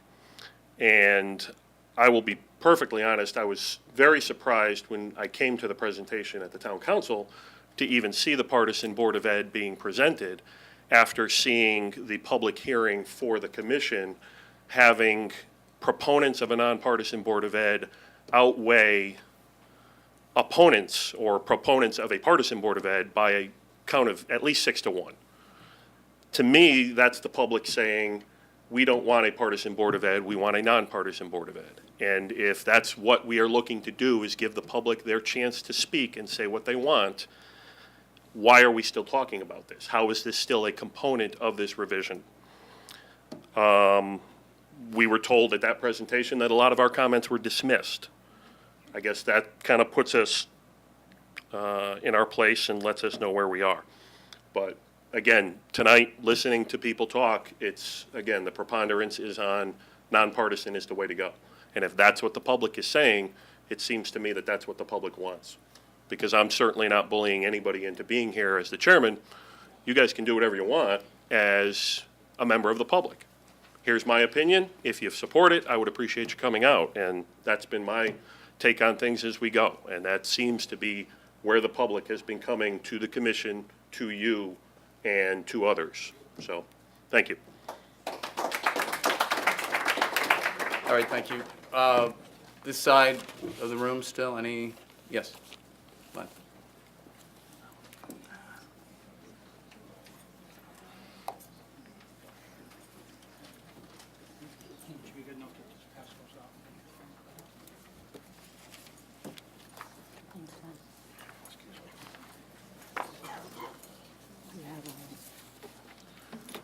Len Zielinski, 24 Winesap Road.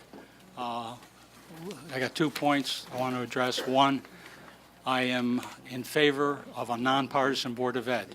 Now on to my second point. Golf course. I think the golf course needs attention.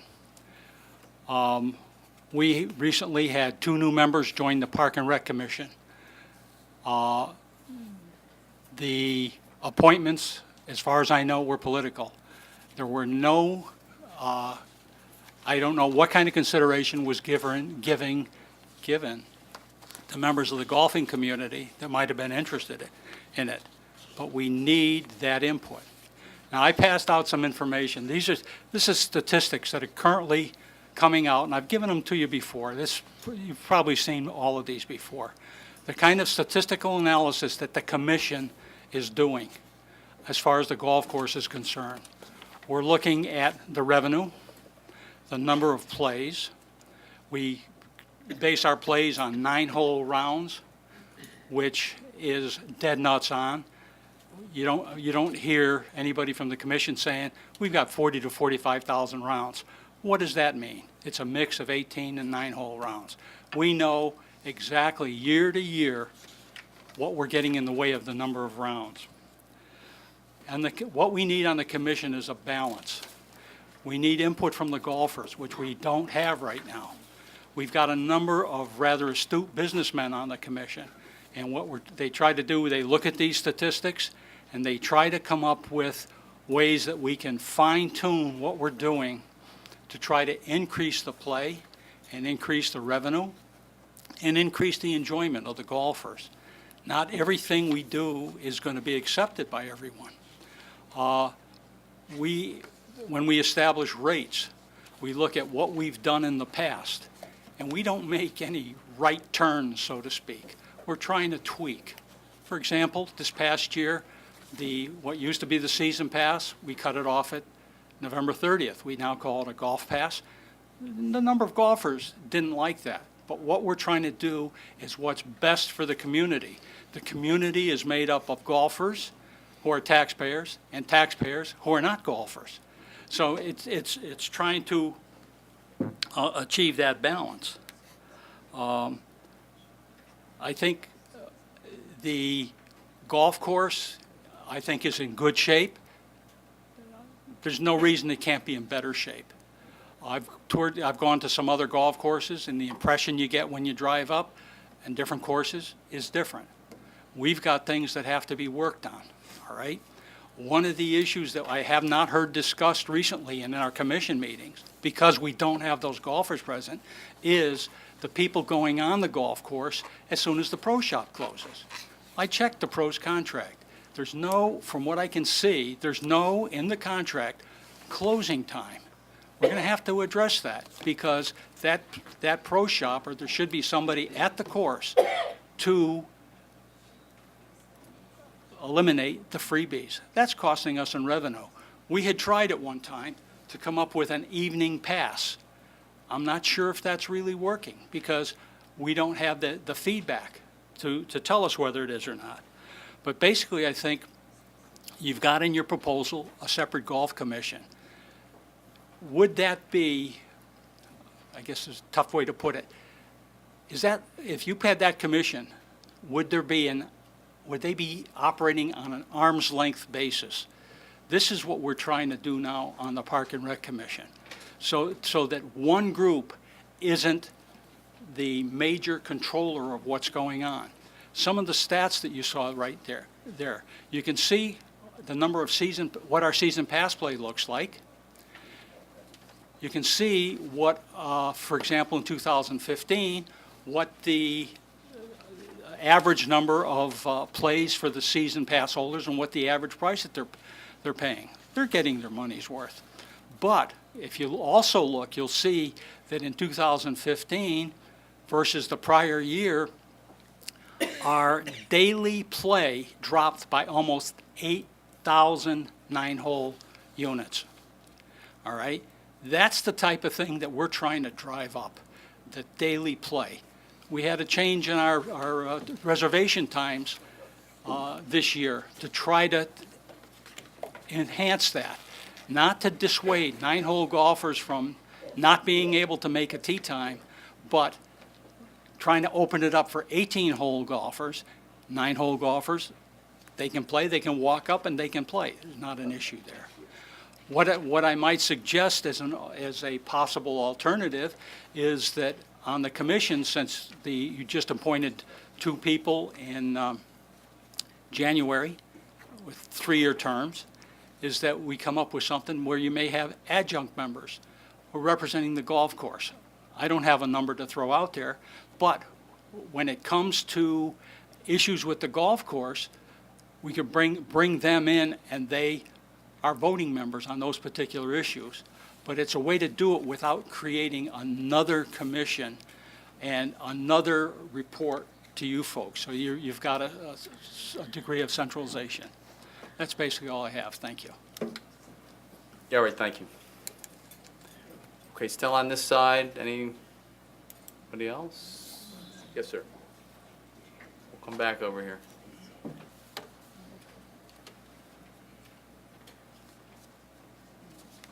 John Scalia, 64 Bluebird Lane. Politics and education. No child left behind. Test takers instead of thinkers. We need people who are willing to take a chance and be dedicated to education and want to serve on the Board of Education board. They're putting themselves out there, and you've got to give them credit for that. But you also want someone who's a free thinker. And if they think they have to put up with politics, you're shortchanging the quality of those people and what they want to accomplish. You just take it away. All you're going to get is people who are told what to do. We need children who are thinkers now. We need someone who can tell when they read the Hartford Courant, there's an article there that insults their intelligence. They need to understand that. And if we can't get those children to understand that, we're not going to get anywhere with what we're getting, the thinking we're getting from people now. Because a lot of people, they can't think for themselves. You know, you're leading the lynx to the end of the curve, off the cliff. You don't want that. You want people to think and understand what's going on, and we need kids to understand that. That's the only saving grace we have right now, because what's going on with the people we have in front of us right now is it's just beyond belief. They're all out for themselves. They don't care about anybody else. And we need these kids to understand that they've got to get together. They've got to understand who they are. They've got to respect one another. And if we don't teach them that, because we have a good Board of Education, we have a good system, and we have good people making sure that those schools are running correctly. If we don't do that, we're still, we're in the twirl right now, and we need to stop that. So if you can't get these people to come forward and be dedicated to what they do, and don't get them dissuaded with the fact that they have to put up with some kind of politicians, you're just cutting the whole thing short, and you're taking away the advantage of these kids. They need more education. They need more understanding. And you want people who will make that education prosperous, and that's been a benefit to me personally with my son. He got a great education, he took advanced courses, and it helped him in college. And if we take that away because all of a sudden it's got to be politics, and if we go back to no child left behind and we make them just pencil pushers and not thinkers, we're going backwards, and we don't need that. Thank you very much. Okay, thank you. Anybody else over here? I'd say something about the golf, whichever way. Yes, you're next. Come on up.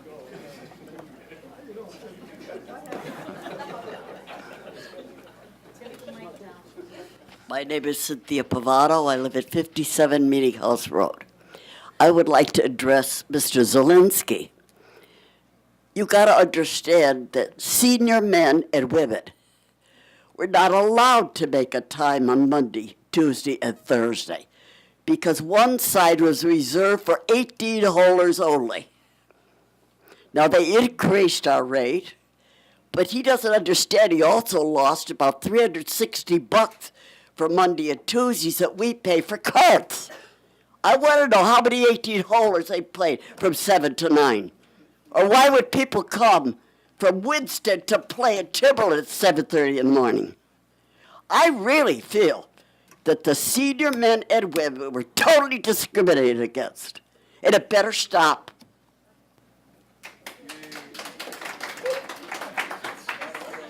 Thank you.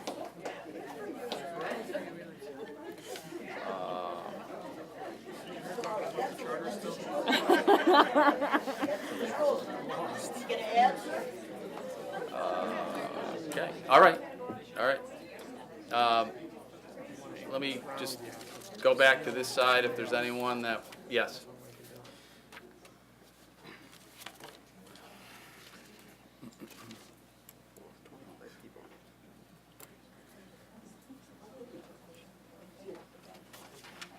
Yes, my name is Andrew Millard. I live at 1231 Orchard Road. Two things I'd like to address. The young lady that made the comment of lying to you about what was going to be on the charter revision. When we went around getting the signatures, the commission was not even informed at that point. So going forward and what we were going to talk about, or what the charter revision was going to work on, we had no idea at that point.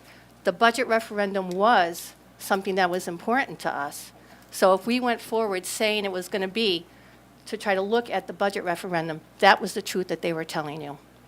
The other thing is, as far as the number of people who've come out here regarding the Board of Education, there is a handful of people here. Yes, you outnumber the ones who are in favor of it. You are not, but you are not the town. This town is 13,000 people that have the right to vote. And I think you should allow them an opportunity. That's all I have. Thank you. Thank you. This side? Yes?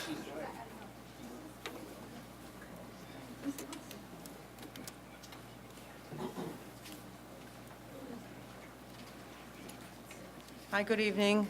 Joan Veely, 1424 Orchard Road here in Berlin. Good evening. First and foremost, I'd like to send out some special thanks to the Charter Revision Committee for all the hours that they volunteered to work on the charter. And also, I want to thank the council for putting aside this special meeting so that the public can have some input. I'm just going to be very short and sweet.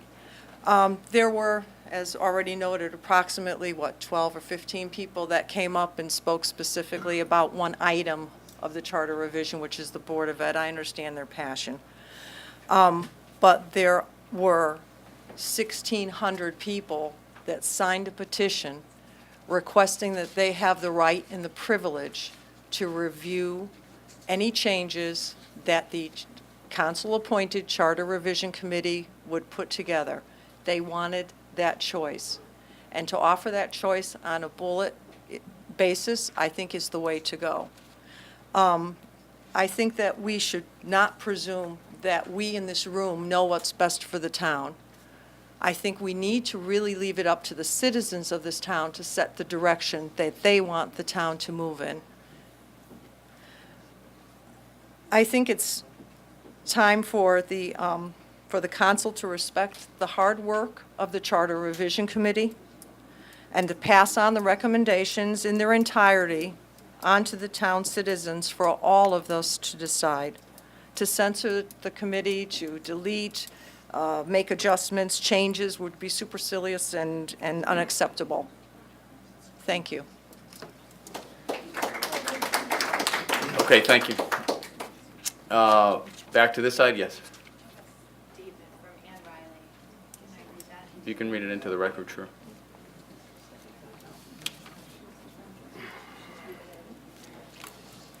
I have a statement from Ann Riley, 153 Still Meadow Lane. She wasn't able to be at the meeting today.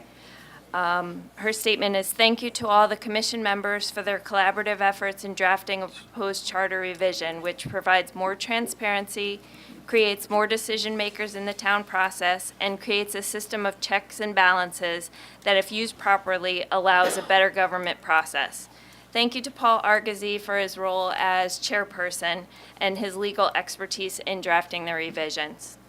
As a taxpayer, I believe the citizens deserve more transparency and more information on the workings of our local government. A democracy thrives upon it. The charter revision, which brings back a Board of Finance, will allow town council members the ability to deal more with the operation side of the budget, of the town budget, while planning for the town's future. Budgets take up a great deal of time and evaluation. Budgeting and expense review should be a year-round process and not just a few months a year. Financial experts from our town residents may run for Board of Finance and share an expertise that enhances the financial status of our town. Working together, the Board of Finance and the Town Council will work within a simple majority framework to provide better solutions for our town's future. As a citizen, I've been dismayed by the lack of participation in our town budget vote, but I'm not surprised. When results of referendums are minimized or ignored, the will of the people is not followed.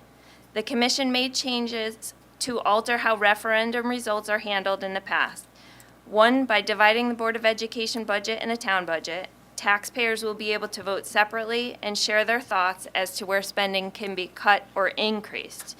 The 2 referendum budget votes enable the town payers to respond to the council's response to the referendum. Plus, it will provide more information to taxpayers, hopefully encourage discussion and education to our residents.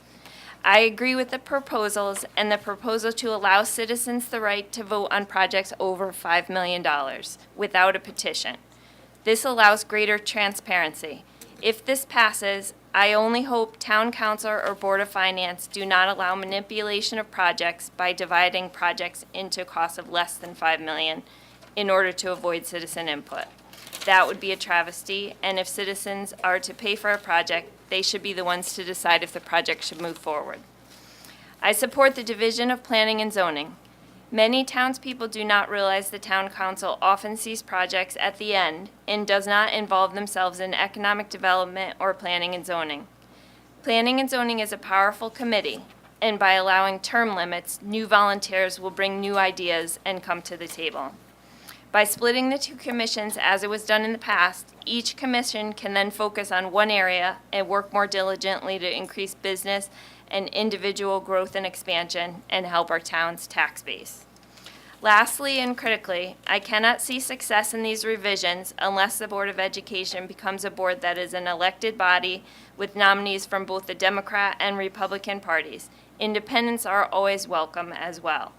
Our current system will also endure, whereby people can petition onto a ballot. But currently, the Board of Education has no oversight. To claim the current Board of Education is apolitical is, I think, disingenuous, as we all come with biases and attitudes that affect our daily lives. Too often, we hear that the Board of Ed goes into executive session and does not allow the citizens to hear the pros and cons from various members. Board of Education candidates, selections, and budgets. As educators, our system speaks without hearing all sides of a discussion, sharing points of view, but at the Board of Education, the people can only see publicly one point of view on many critical issues. If we look at the history in the past 10 years, many members of the Board of Education are also members of the Democratic Town Committee. There's nothing wrong with that, but one cannot say they do not bring their political leanings to the table. Many Democrat candidates for town council have come from the Board of Ed, and many Board of Ed or administrators have donated to the Democrat Party. We need transparency. We need a feeling that the table is not stacked and all opinions are valued. All opinions should be voiced at a forum where the public can hear the different ideas. Right now, many discussions are held behind closed doors on key issues, and that's not fair to our taxpayers, our students, and our democracy.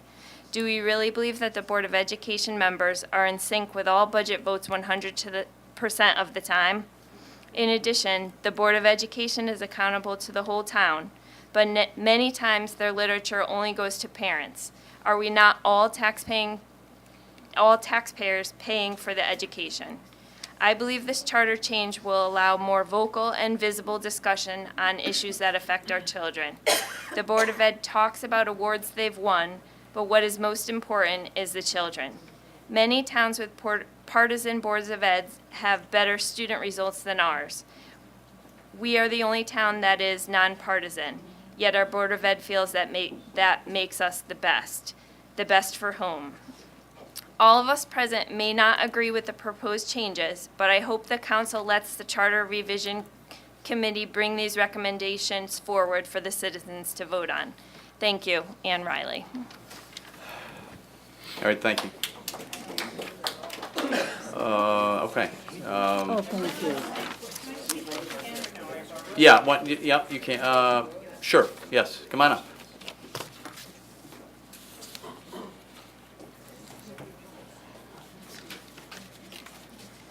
Jan Zagorski, 63 Grandview. I just have one comment. I think it was Mrs. Veely, who said the 1,600 people signed the petition, but a handful of us are out here.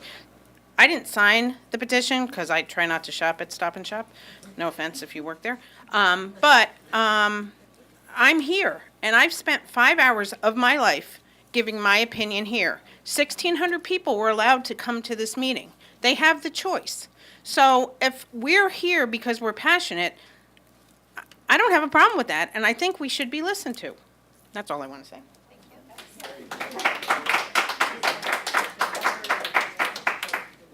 Okay, thank you. Anyone else? I see no hands. Yes, I know, we're saying, yes, we'll have, tax collector wants to come up. Did you want to make a couple last comments? No? Okay, all right. Okay, well, no one else, once, going twice, going 3 times, all right.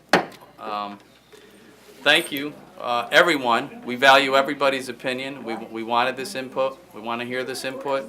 So, we will now close the public hearing. We'll take a motion to close the public hearing. I'll make a motion to close the public hearing at approximately 8:07. Second on that? All those in favor? Aye. Aye.